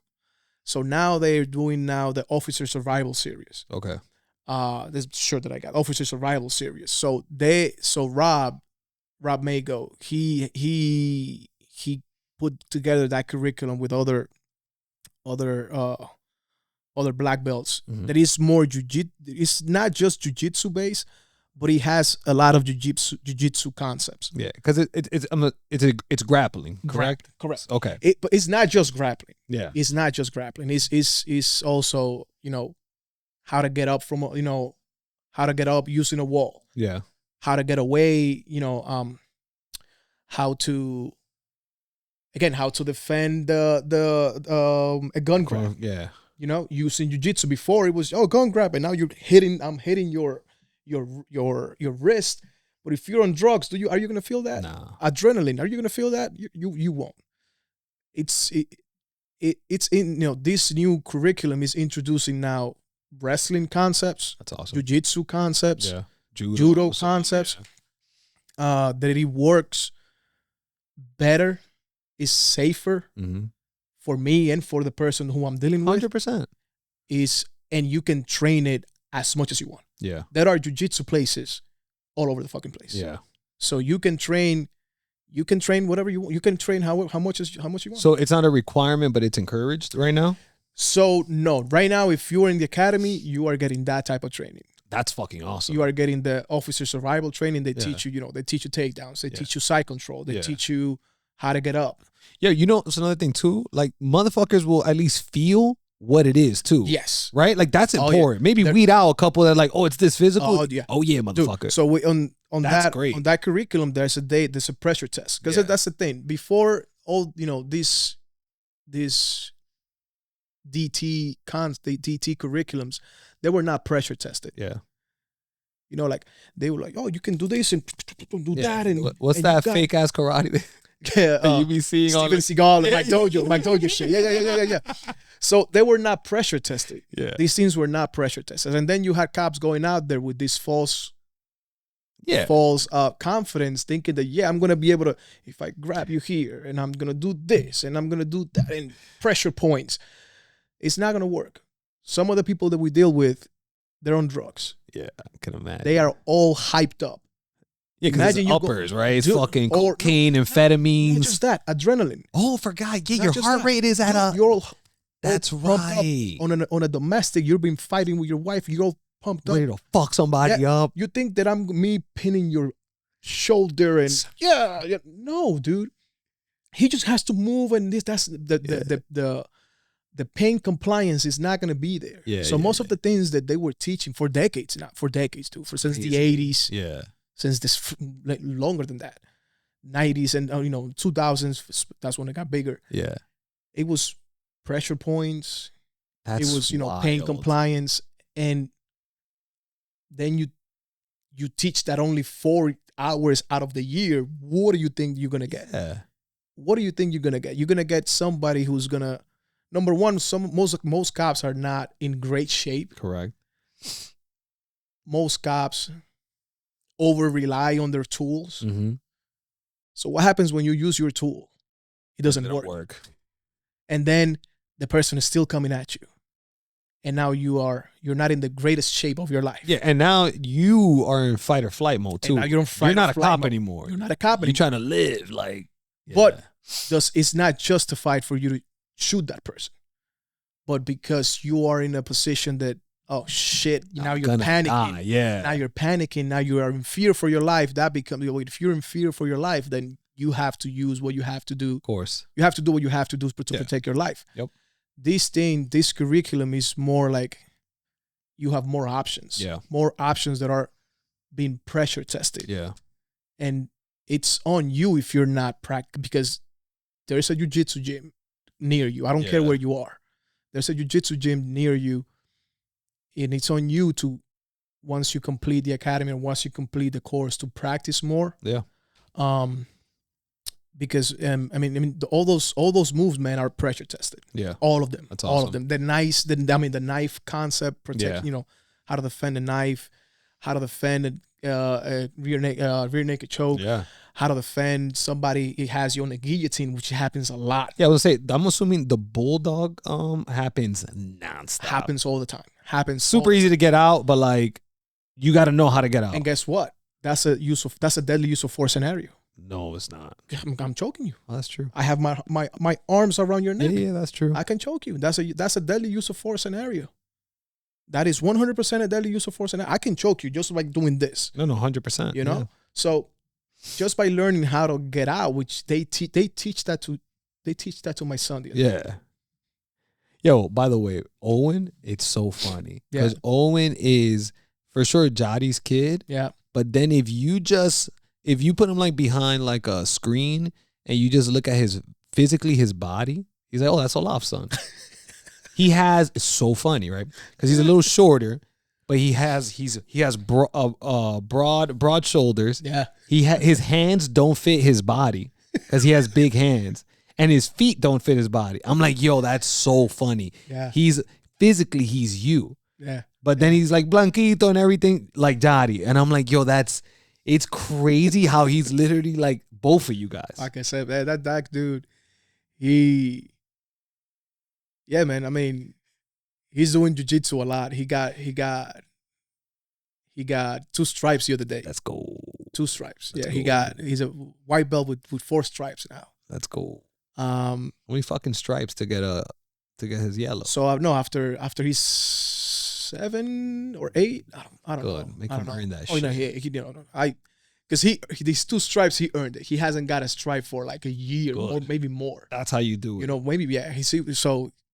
It was good that he was hype. Oh yeah, dude, he was so hype. He goes, Mom, I've been waiting my whole life for this moment. I'm like, what are you talking about? You're fucking 4 years? Yeah. What are you talking about? But yeah, man, that's not. Let's go. Yeah, he's gonna take. He definitely took from both from me and Yari, but he's not gonna be tall, man. He's gonna be short. No. Tapón, like.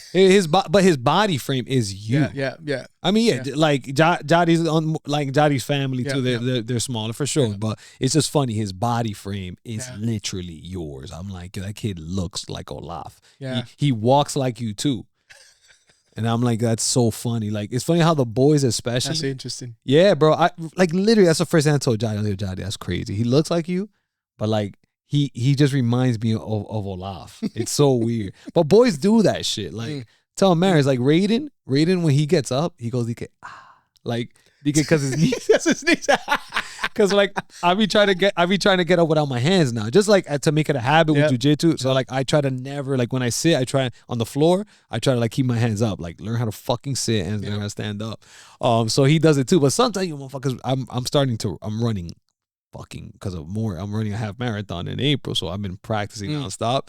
So my knees be fucking busted all the time, like from the running. But it's just funny, like they like I don't know, like Abby does it with Amaris, but the boys like. I don't know. It's weird. Like everything I do, he does, and I can tell by the way Owen was moving. I'm like, he follows Olaph like with everything he does. Yeah, I've been taking him more to like. I've been trying to spend more time. With him because I don't know. I saw a fucking Instagram video like, just spend more time. By the time they're 10, that's it. I saw You're gone. They're not gonna be fucking with you. They're not there. They're not messing with you. That's it. I'm like, oh shit. So now I'm teaching the jiu-jitsu class. Bro, that's cool. I've been teaching the jiu-jitsu, not teaching, helping out. Yeah. But he probably loves that shit. That's my dad. That's my dad. Yeah. So, and yeah, dude, just trying to, spend more time with him, wrestling more with him. Yeah. Working out now more with him. We got to work out. That's cool. Listen, working out is not when you want to. You think I want to go, I want to go down there and sweat, go into the... lift up his chill, B. No, let's go. I don't want to do it. But let's do something. So at least, let's do some wall sits. I hate wall sits. All right, that's one more minute for you saying that you hate wall sits. I hate them too, buddy. Yeah, how you feeling right now? I don't like this yet. 10 more seconds because you said that. So I'm trying to little by little break him. Like, hey, so how you feeling? Are you tired? No, I'm not tired. All right, good. Let's go. Yeah. Oh, that's cool, man. You know what? Like with the kids, like. I don't know if it's like I don't know if it's a sex thing, but like I don't know how to just like a marriage could just sit with the kids and do nothing. Like when I sit, I don't want to like I guess if I sit, then I just want to be to myself. And then I don't want to like hang out with the kids. So like I similar to you, like in order for me to hang out more with the kids, I need to do events. I need to have structure with the kids. Cause like I don't know how to just hang out. If I hang out, I just want to be to myself. Yeah. But like, so what I'm starting to do, because I was like, damn, I got to spend more time with Abby. Like, so you spend a lot of time at home? It's weird to say I spend, because I work from home. So it's like, what do you mean? That's it. Do you work from home? Yeah. That's why. Yeah, but it's I so work weird. outside. Yeah. When I'm home, I want to be home. Yeah, I get it. I don't want to do nothing. I love watching TV. Yeah. That's why I fucking hate working out. Yeah. That's why I hate getting up and going to jiu-jitsu. Yep. Because, and for me to just sit still watching something with him, all day. Yeah. All day. But it's because my schedule. Yeah.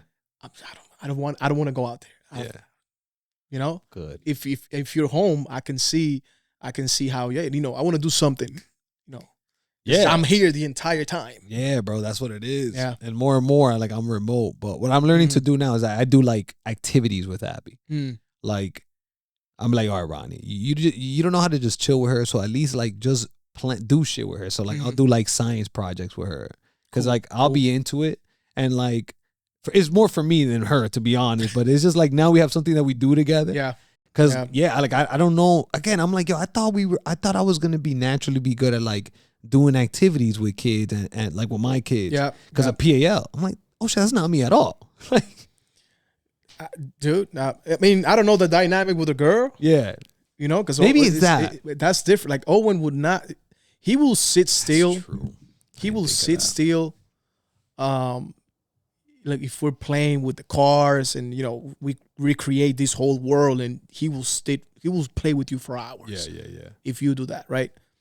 But if you're trying to do like an activity, like, hey, you only got him for 10 minutes. Yeah. The most. At most. Yeah. At most 10 minutes. At most. For him, it's like, hey, he won't just want to run around. That's what he wants. Yeah. He wants to be on his bike. He wants to run around. He wants to go on his skates. He wants to be active. Let's go. I'll take that all day, bro. That's the thing with girls and boys, right? Like from what I've seen, I don't have a girl, but what I'm seeing is like if you can give a girl something to draw, and they will just draw. Yeah. That's Abby, bro. She loves art. And then I like to be organized. I'll be like, yo, clean this shit up. But then I read a book, I forgot what's it called. Damn, I'm gonna recommend it to you. It's by some guy named Ryan Holiday, I think. The 1 minute that something that he teaches. He wrote on a journal every day, like he just like wrote, like he would give you like a little note. Like, it's like one of those, like they're not always gonna be kids, like just little things. And I read it, I'm like, damn, I gotta like let her play. I gotta let her be a kid. Yeah, I'm a psycho, so I like everything like tu sabes. I like everything mad organized, and I'm like, yo, Ronny, chill. I can't. I mean, I still struggle with it, but I'm like, yo, just let them play, bro. They're playing. Let them play. Like, what's wrong? You clean it up after, and that's it. And it's the back and forth. Where Raiden is kind of like what you say. I know me and him gonna get along. I know we're gonna be boys, because he likes to like that. He'd be like that fuerte, and he goes like that. Like he'll take off his shirt and he'll be like, and I'll be like, yeah, like that's gonna be my road dog. I already see funny. it. That's so funny. But I just be like, yo, Abby, I just don't want Abby to be a hoe, bro. And I'm like, the way to combat that is that I just gotta be around. Just gotta be around, dude. Just spend time with her. That's why I tell myself, just spend time with her, bro. Just chill with her, love her, bro, and then she'll see what a good guy is. So she's hopefully not a whore, man. That's funny because that's so, because at the same time with a boy, man, you want to be around, but not too much. You want I want to show Owen like, hey, yeah, I'm your dad. I'm here. You want to be around. I want to play with you, and all this, all that. But I want you to see me that I'm out there too. Oh yeah, working. Like I'm out there working that for sure, bro. And I'm here working out too. I'm working out, and I'm stressed. I want you to see me stressed. I want you to see me, like, oh no, he tells me, oh, you gotta go to work now. I'm like, yeah, buddy, I gotta go to work. Oh man, can you stay? Nah, I can't, buddy. That's great. Oh, you gotta go make money. Yep, gotta go make money, buddy. I gotta go catch bad guys. Yep. All right, cool. So I want that, right? And yeah, you also want your daughter to see that, right? You want all your kids to see that. Yeah. Your boys especially. Like, 100%. I want you to see that. Like, man's job is not just, stay there and be I don't know, pretty. You gotta be out there. Grind, motherfucker. You gotta grind. Yeah, you gotta grind. You gotta work, and you gotta work out, and you gotta do jiu-jitsu. Jiu-jitsu is not, jiu-jitsu is not, it's not a hobby. You gotta learn how to protect yourself. Yep. Oh, I want him to see that. No, I want 100%. boys definitely have to see that. Yeah, and I explain. I'd be having this conversation with Abby. Like now she can grasp them. Like I'll explain to her, like same thing, money. Like why do I work out? Why do I stay in shape? I'm like, I gotta be able to protect you guys. What happens? Like me and mommy gotta be ready. Like especially me. Like if something happens, who's gonna protect you? Yep. What happens? Like she's like, there's bad guys out there. I'm like, there is. I'm like, there's more good people than bad people, but there still are bad people. And I connect all that shit. It's cool when they start grasping concepts and you can have longer conversations with them about that. That's pretty cool. I'm enjoying that part. Like I don't like babies either. I'm not a baby person. Like I don't know what to do with them. It's like, but now like with Abby and like Raiden's getting there where like you can talk to them. And, like, teach them shit, build shit. I'm like, this I can fuck with. Yeah. Like this is we cool. do a lot of Legos things. That shit's fucking, I'm sure he's had them. We were all about magnetiles. You know what those is? The little Picasso magnets thing. Picasso. Yeah. Yo, we fucking love that shit. Yeah. We'll spend hours doing that. Yeah, that's pretty fun. Owen likes the Legos. He can't wait. Him and Yari Leg can hours. That's awesome. Doing the freaking Legos. I used to be like that too with Legos. We built the other day. I mean, a few months ago, the Bumblebee Lego thing. The Transformer. Yeah, the Transformer. Oh, that's pretty cool. pretty cool, man. Yeah. What does Owen like what's he into these days? What? Believe it or not, man, that dude is he's gonna like art, man. Yeah? He likes More on the creative side? Yeah. Oh shit. He likes the whole, he's dramatic as hell. Yeah? Dude. So his thing now is he has an iPad. Like he grabs my phone and he's recording himself doing tutorials. I don't know about hilarious tutorials. Hey guys. Yeah. Hey guys. So we're gonna watch today a movie, whatever. And he has the iPad and watching the movie. So you can see this and blah blah blah blah. And I'm like, what are you doing? He likes that. He likes, we're trying to put him in music because he likes music. That's cool. Like he picks, like whenever I'm like, if I'm like, playing something, like tapping or something, he picks it up right away. Yeah. Like if I'm tapping a tune or whatever, I don't know. I'm not a music person. Yeah. Let's say I'm tapping something, following the rhythm of a song. He will pick it up right away and he'll be right there with me. Oh, that's pretty cool. Yeah, definitely. So we want to put him in piano lessons, have a piano lesson. I gotta go later on and go to Rosita's house, pick up the piano. Yeah. Because he likes that. I think that's what he's not a fucking sports guy, man. Nah. Oh no, he's athletic. Yeah. Like you can see it in jiu-jitsu how he picks up moves. Mm-hmm. But he does it, I think, more for us, because he likes seeing us, like, he likes seeing, he likes that. Yeah.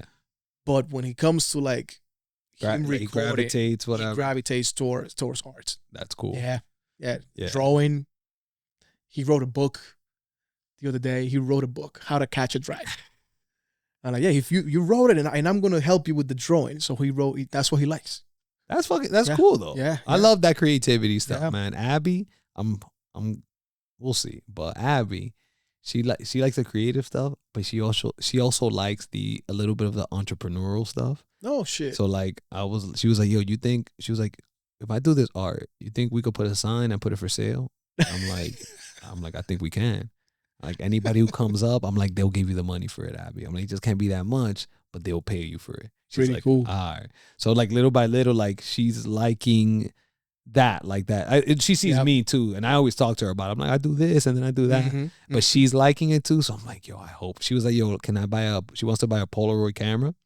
So then she could she could take pictures and start charging motherfuckers because it prints out instantly. Yeah. She'll be like, let me charge them.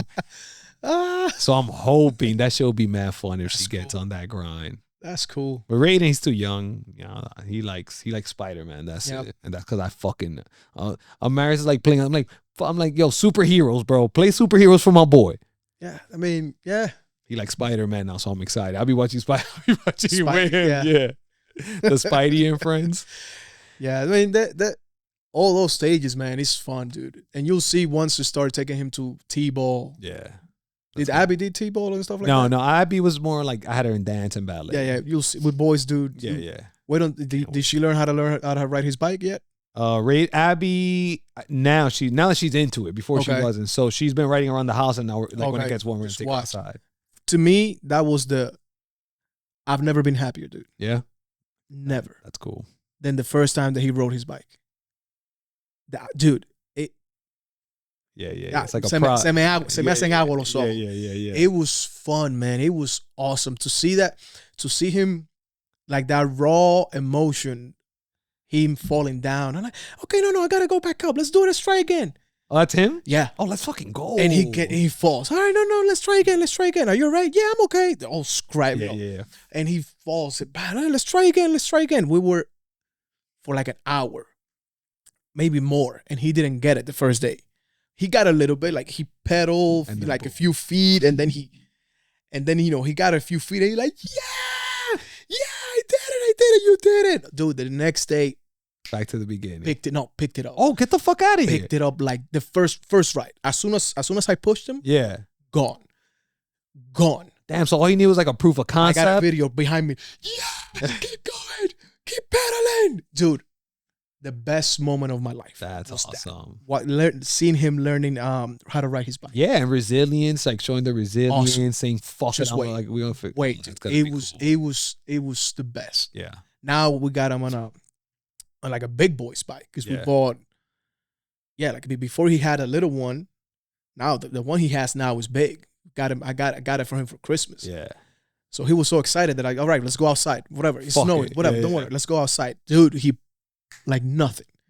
Picked it up, didn't fall down. Whatever. He's riding around, turning, doing everything. Yeah, man. You'll see. I can't wait for that. Those man. Oh yeah, dude. Yeah. Oh yeah, man. It's awesome. Yeah. It's awesome. Having a boy, man. Jeremy se jodió. I'm in Jeremy's house, right? I had the girls do a podcast together. No shit. It was chaos. I'll send you the link. It was chaos. It was more so like they have something to look back on when they're older and be like, because they get along. They get along super well. Nice. Pero la más chiquita de Jeremy, picante. Like he wanted to go for a third one. He's like, Ronny, I'm not going for a third one because they were mad lucky, bro. Yeah, no, yeah, Emmy's awesome. Yo, I was jealous. I used to talk shit about him, bro. I'm like, yo, get the fuck out of here. That's not parenting, man. Like, that's not real, bro. Abby would go, say they me and you now, eh? And I'm like, yo, look at yo sufrí con Abby and still suffer for her to go to sleep, bro. And Raiden too. And now with what's this girl's name? With Ellie, yo. She's like a little boy, bro. Ella, tú no me la ves corriendo, running into shit, flipping on the couch. When I was there doing the podcast, when it comes down, she's like, y'all didn't hear that? I'm like, nah, what happened? She's like, she was napping. She woke up, climbed the base, se tiró para el piso. No shit. So he's paying for it now. So he's like, nah, I'm not having a third one, bro. Like, I'm good. That's it. Yeah, man. My boy got 2 girls, though. 2 girls. God bless, bro. Good luck, man. Yeah, boy's tight, bro. And Jeremy wanted a boy too. Oh, but bad. I didn't care. I think Jeremy, I don't know if you cared, but like I did care. Okay, so you got lucky. Yeah, I got lucky. Manny was just, I think Manny wanted a boy too. I literally was like, whatever. Maris already told me we were having 2, which I was like, fuck. But what I was like, Jeremy was pushing and he got 2 girls, bro. 3 girls in the house plus Shirley's in college now, but Shirley's always around. Then just my boy Jerm holding on to that testosterone, holding her to dear life. Yo, the little bit of testosterone. Oh man, you gotta get a dog. Get a dog. Bro. Something, bro. Balance it out, bro. Oh man, yeah. Me and Jet, we might, try. We might try for another one. Motherfucker, you might try. Where Jadi's like, you good? No, she get out of here. Maybe, Yeah. Let's see. Obviously, her if it's up to me, shit, we got fucking 5. Farm. I can't care less. I will slave it out there. Yeah. Don't care. We put him in public school. Yeah. It's a gang. It's gonna be 5. Yeah, exactly. They'll protect themselves. Yeah, they'll protect each other. Don't worry about it. But she wasn't at first. Then some things happen. Some health things happen for her, and if things get better, they're getting better. She's her health is getting way better. Yeah. The way she was talking about it because we went to a diner to eat after. I spoke to her a little bit about it. It seems like she has like a better understanding. Mm-hmm. So because it's some of these doctors in this freaking country, dude. It's okay. Fuck all these motherfuckers, bro. If it's not trauma, like if it's not like I broke my arm, yes, God bless you. Yes, I need help. Everything else, fuck you. I don't understand. Fuck you. I do my own research. Do you have to? Yeah, bro. I've seen Yarele, bro, like stress. Yeah. Stress, herself explaining these doctors like what's going on and what she should, what is it that she thinks she has. And I bet that she's right, but they are like, I don't understand the way this. It's frustrating. We were thinking about like going to the ER or going to, I don't know, somewhere for a treatment better than what she's getting here because it was garbage. I mean, she waited months for a sonogram of like an area that they did a sonogram. Yeah. Something that you get a week later. Yeah, legit. Days later. Months. Yeah, like it should be. It's taken, and then it should go to the doctor, and the doctor's like, "Yo, this is what you got, whatever." And it's years now of this thing, and they are like playing around, and and let's test and more things. Come on, son. It's annoying, dude. Yeah. It's annoying. Thankfully, she's getting better. So, yeah, man, might shoot for another one. Who knows? No, that's awesome. That's awesome to hear. Who knows? Good people. Anyone like couples that I meet that don't have kids, but look, I don't. If you don't want to have kids, whatever. Mm-hmm.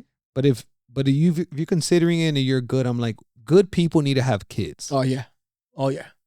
It's very important. Like, yeah. Like people think it's like, no, I'm like, no. Like if you have a strong foundation, like hopefully it sucks. I don't love to hear when like kids don't have like both parents, whatever. Mm-hmm. That's life. But if you got a good foundation and you're considering it, I just want to tell everyone I don't want to sound like the fucking Dominican mom that's always pressing motherfuckers to have kids. Yeah. Yeah. But it's like, yo, have kids, bro. Yeah. Have kids. I get it. Life is mad good right now for like, especially if you're in the US, like life is fucking good. I get it. Why you don't want to have any, like it's expensive, 100%. Ratings daycare is fucking $30,000 a year. That's real crazy. Life. 28 grand, right? 1,600 a month is what? 16 times 10 is 26 plus the other 2 months. And mortgage. Yeah. So I work a lot of rating. That's his daycare. Damn. Real life. So that's what I'm saying. Well, I guess my point is like, that shit is wild, right? It blew my mind right now. Like this is last year in daycare. Then he goes in. So now he goes into Catholic school. And I was like, my friend was like, "Yo, you gonna pay for it?" I was like, well, I mean, honestly, like I pay Abby's $8,000. Like with him, it'll be 16. It's way cheaper anyway. So I'm already used to paying what fucking 30 plus 8, 4, almost 40. You'll be saving money. Yeah, that's what I'm saying. I'm at a plus. If I don't change nothing in my life and just switch them over to a good Catholic school, I'm saving like 16,000. Crazy. Well, my point is like I get it's expensive, but it's like you'll have kids. Like good people need to have good kids because it couldn't just be fucking bad people. Having the kids. And they have a lot. That's what I'm saying. I've gone to these houses of these people. I'm like, you should not have 3 kids. You shouldn't. And they do anyways. Yeah, bro. So it's like, yo, it can't just be one way. Like we gotta, I know I get it. We gotta live good lives, but we gotta have kids, bro. Like I get it. Sometimes I be frustrated. Like I'm less risk averse now. Like in investing. Like I try not to allow myself to be like, yo, chill, Ronny. Like, don't do it. Like, don't take the risk. But I can't help it because like, now I have to have like a certain amount in liquid now. Before I would be like, yo, I invested 80 grand and I don't have $1 to my name. Like, I can't do that anymore. Not anymore. So I get all those sacrifices, but like you say, and we're talking about, it's worth it. It's worth it, man. I tell all my coworkers that don't have kids or whatever. Whenever they ask me, like, dude, have kids. Yeah, you'll change. Yep, you will change. You'll see things differently. It's not gonna be about you anymore. It's gonna be gonna be stressful, but it's the good kind of stress. Like I don't know. I mean, like I gotta go to work. Who the fuck wants to go to work? But I have to go to work because I have to provide. But it gives you a sense of like, I guess, right? It keeps you grounded. Yeah. It gives you a sense of like, I'm waking up for something larger than myself. Correct. We don't have a lot of religion anymore, right? So but you yearn for that. So like having that, you have a purpose. Yeah, you gives you purpose. It gives you purpose. You have a purpose. Yeah. So, whether you want it or not, whether you like it or not, you have to get up. You have to. You see things differently. You think differently. You approach everything differently. I choose my friends differently. Yeah. Like anyone who I associate with, I'm talking like how you raise your kids. Yeah. Like if you don't manage your kids the way I think you should, like the same principles, right? Yeah. The tactics 100% variable, like jiu-jitsu, right? It's all going to be different, but the principles should never change. Never change. It's the same principles, right? So I always look at that, like everything you do, right? Like it's technically in the back of your head. You're like my kids, like Mm-hmm. So I don't know. I just think it'll solve a lot. A lot of people have dogs because they're yearning for kids. I don't understand that whole dog. I think it's just people missing kids. I think mom or dog. Yeah. I'm a dog that. I swear to God, I think it's people not realizing that what you really want. Yeah. Is for something to love you unconditionally, and the best thing that can love you unconditionally is a fucking kid. But I'm biased. I got 2 kids I love. We're biased. You got he loves you. I'm telling you, man. I've seen. It's crazy. But that's apparently that's going to be one of the biggest markets. What? Pets. Oh, I could see it. All these people that are not gonna have kids. Yeah. All these people that are gonna be alone. They're it's not already gonna marry. happening. Yeah. Pets. Yeah. Pets are gonna be that huge. shit, doesn't that baffle you? Like, I think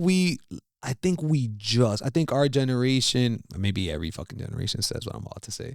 Like, I feel like, thank God that the internet was emerging when we were developing and not fully immersed into, because I'm like, yeah, you know what I'm saying? Like, we were forced to socialize. We were forced to go out to have, like, the most fun we could have was not on the phone. The most fun we could have was when we went to fucking, not Papacitos, across the street from Papacitos. Not in Malecón. No, it was like it was a Spanish name like that. You know what I'm talking about? That fucking hood. Next to the buffet? Yeah. Where the Long Island STs? Yeah. I know exactly. I remember the name. Damn. Next to Bank of America. Yeah. It's funny. I was talking to your dad about this place yesterday. Oh my God. But those were our good times. Like, we were like, okay, we're gonna have a good time. It's not like playing PlayStation or being online. That was like, I got nothing else to do. Yeah. So I was like, let me see what's going on. The most fun that we had was that time doing that, playing video games. Remember when we went to Rosita's house? Oh, playing 2K? And we're playing Call of Duty. Damn, I don't remember. On Berto's room. Then in my room. That was fun. Bro. That was not cool. That's different. Yeah. That was cool. But we were still together. We were still there. Yeah. But like, what about the times of like playing spades, bro? And like playing like dominoes and cards? Like, those are the best moments, man. And it's like, like people don't fucking have that shit. It's weird. I almost feel bad for them. I'm like, you're missing out. Like, I don't know. I mean, to me, it's we didn't come up with that bombarding of fucking information and fucking ads and things that are so addicted. Like, dude, I'm addicted to this fucking shit sometimes. I've been scrolling and I have to tell myself, yo, stop. Enough. Yeah. An hour already passed. Enough. What the fuck? Yeah. Like, I didn't have this shit like 10, 12 years ago. Yeah. Like, at most it was to take pictures. Like pictures, videos. That's it. Check my bank account, like make sure I'm good before I swipe this card again. Yeah. Like, hey, we're gonna post something on Instagram, whatever, post something here, post that. But it wasn't like now. Like, it's a fucking business. Now it's like, you want to do it. Like, now it's like, that's a way of life. Yeah. And it's it pros and cons. Yeah, 100%. But human connection shouldn't change. Is it like what I like? You know what I'm saying? I hear you. Even like this, like, I like doing this because we're still talking. Yeah. Like, we're still talking the way we talk. We just have a microphone. I like to share now. Like, I like when, like, sometimes Berto will be like, oh, I didn't know you did this. I'm like, how the fuck you know that? He'll be like, oh, I heard it. And I was like, there you go. That's cool. So, like, that's why I like it. But yeah, it's like everything is, I don't know. It's just, it's like you're more connected, but you're disconnected. Mm-hmm. It's weird. It is. It's super weird. You're more connected but disconnected. Yeah. Even like this, like I forgot, one of my real estate buddy was like, yo, can we just do it via Zoom? And I was like, no. Either we're gonna meet in person so I can see you, and like it's weird because there's a mic in our face, but it's more organic. Yeah. I'm not doing a fucking Zoom with you. Like, that's too stupid for me. It's too professional. Yeah, like, the fuck are we talking about? It's not a meeting. Yeah, I'm just here to talk shit and document it. Like, that's funny. Yeah, bro. It's man. But let's see, man. I like our kids. Like, I try to keep my kids connected to other kids hanging out. Yeah. Try to limit the TV. I'll be like, it's like you can't also deprive them of technology because there's inevitable that everything they do is going to be through there. It's just like, you got to expose them. Kind of like, but anything you do too much, it's a weird time. Like, parents would be like, oh no, they don't have anything. I'm like, I don't know if that's the best move either. Like, I don't know if, like, no TV, no tablet. I don't know if that's the best move, because now they're going to be so behind the mark, the 8-ball. Yeah. Like, because everything by the time they get old, every single thing will be through there. Yeah. So it's like, I try to teach Abby. Like, one thing that I had to teach Abby was like, Abby, I had to literally do a video with Abby so she can see that it's like it's not real. Like, so I let her watch like YouTube in the weekends, and like I try to monitor it, blah blah blah, whatever parents do. Sure, who knows what the fuck is the right answer. But point is, I had to show her like this is like they're acting. It was like the last thing, and like she couldn't believe it. Yeah. And then I had to like make a video and show her. Like, I'm like, do you think they just snapped their fingers? She was like, yeah, it was magic. I was like, oh fuck, she like I'm too late. So I had to show her. I'm like, no, Abby, they're recording, and then they pause it after he snaps, and then they record again when they have the toy there. It's not that he knows magic. She was like, what do you mean? And I had to like record a video, snap, pause it. Oh, that's pretty put cool. the toy and then like play it out. She's like, oh, I'm like, yeah, they're acting. Like this is for you to enjoy, not for you to think. But I get it. When it's cartoons, they know it's fake. But when it's adults, look, man, I didn't even think about that. Yeah, so you got to make sure, like they know, like it's not real. Yeah, like it's for entertainment, like it's for you to enjoy and have fun. I'm like, and that's okay, but like you got to remember, it's not real. Because now, like even with like a structured TV show, you kind of know it's fake. Like in like you just know. But with those YouTube videos, when it's like a regular like camera, and they like it looks so real that they're like, no, this is just real life. And it's like no, this is edited real life. Yeah, this isn't actual real life. Like so, and then I had to show her like they have these there's a thing that she likes that they be having like houses where they like design and there's like hidden rooms in the house. Yeah. And in her eyes, she's like, well, how come we don't have like secret rooms? And I was like, oh, fuck, I got to teach her. I'm like, look, that's not their house. They pay for that house. She was like, no, that's their house. I was like, okay. I'm like, tell me some things about our house. She's like, what do you mean? I'm like if this was their house, like our house, what would they have? And she was like, I'm like, maybe pictures, right? Like pictures of you guys. Yep. I was like, what else? Maybe in the fridge, like food, right? And I'm like, did he have any food in the fridge? She was like, no. I'm like, that's weird, right? Because he lives there. And she's like, oh, maybe he doesn't live there. I'm like, exactly. Like they rent this. Like this is for a show. But yeah, I lasted like a month having to explain this to her. Because again, you forget that they don't know that this shit is fake. Yeah. Yeah. It's crazy. That's interesting. No, I mean, Owen is more watching. He watches cartoons. Yeah. He watches I can imagine. What is it? What's he into? He's into the Gigantosaurus. Oh yeah, that's in Disney, I think. I think it's in freaking Netflix. I think. Oh yeah, that is like that's like it's a bunch of little dinosaurs and there's the big dinosaur. Big one. He likes that one. Okay. He likes animals, man. He watches the Creature Cases. Never heard of that one. That's a good one. Okay. That's a good one. Okay, I'll watch it's about animals. I mean, I like animals too. So sometimes we talk about like, oh, well, look, that's a hawk. Oh yeah, I saw it. Yeah, I remember the red tails and stuff. Like, oh yeah, that was shit. Red tails. You see that? And then we talk about like, we saw what's those? The ones that are like black and white. Not a skunk. Skunk. Yeah, we saw a skunk. Like, you see that one? Like, that's a skunk. And I'm like, those are cousins of the honey badgers. They're cousins. I'm like, no, yeah, they're but I didn't hear that in Creature Cases. The honey badgers live in I think in Africa, whatever. Like, no, they're kind of the same. They're cousins. Like, you and Niall, you're not the same. They're cousins. I'm like, oh, right. So he learns a bunch of things. Cool. Creature Cases. Yeah, man. Yeah, it's a good show. It's a good show. I'll get on the show. I think it's on Netflix too. Nickelodeon got it. Thank God they haven't put anything crazy, anything weird.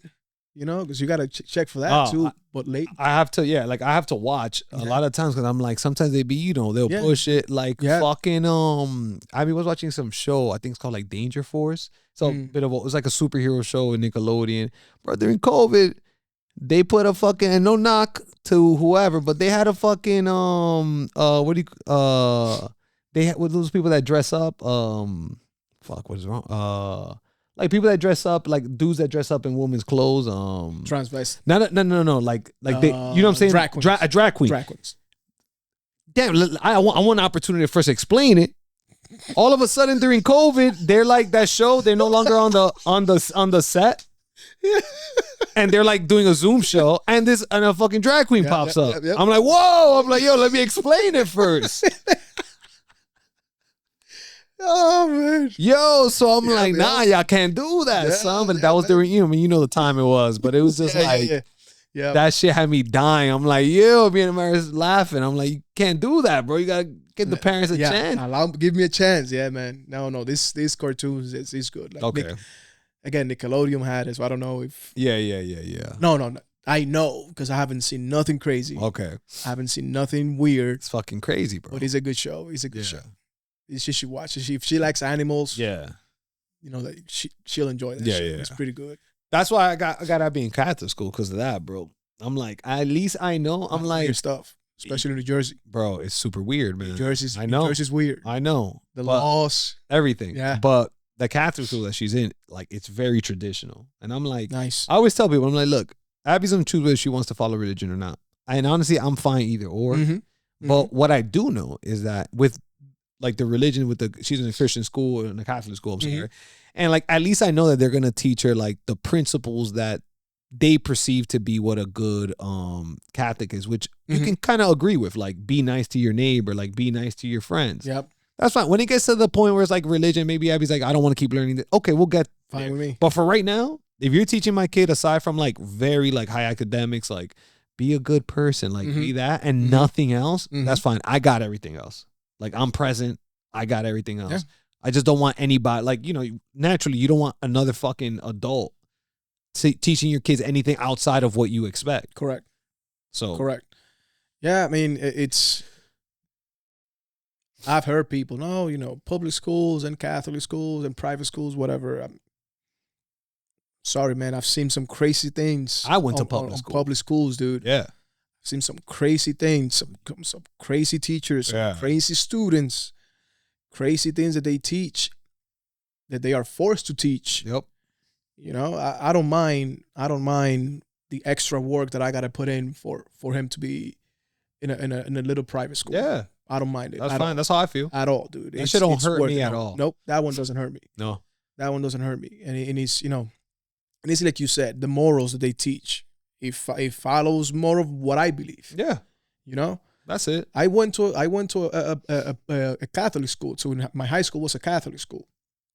And same thing. Like I wasn't religious, you know. Yeah.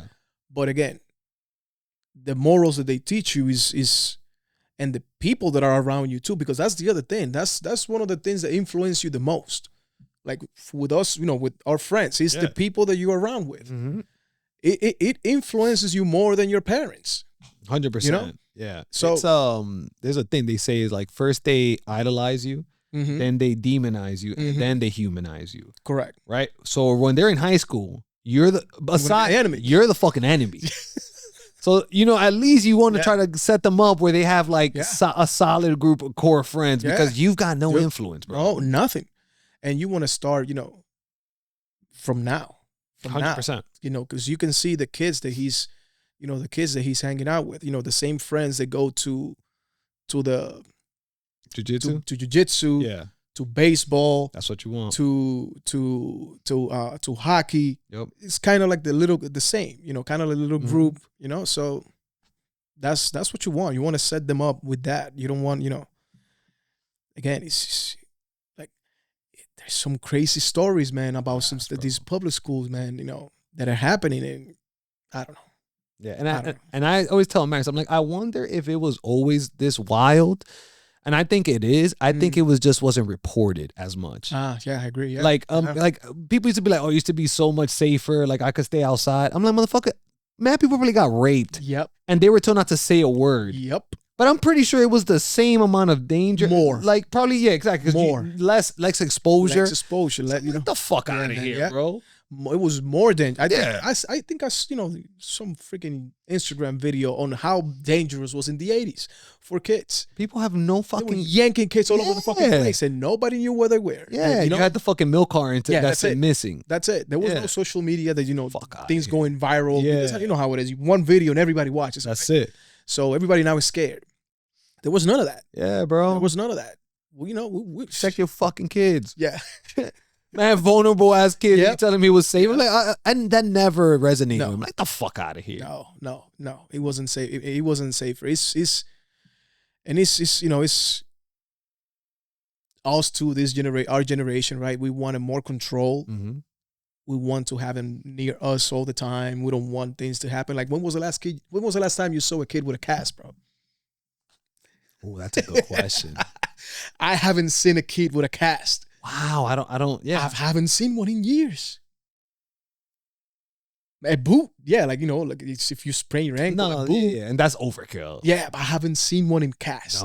I had 2 casts when I was in high school. Yeah, bro, I can't remember one. Isn't that crazy? We want to have more control. Kids are not getting exposed.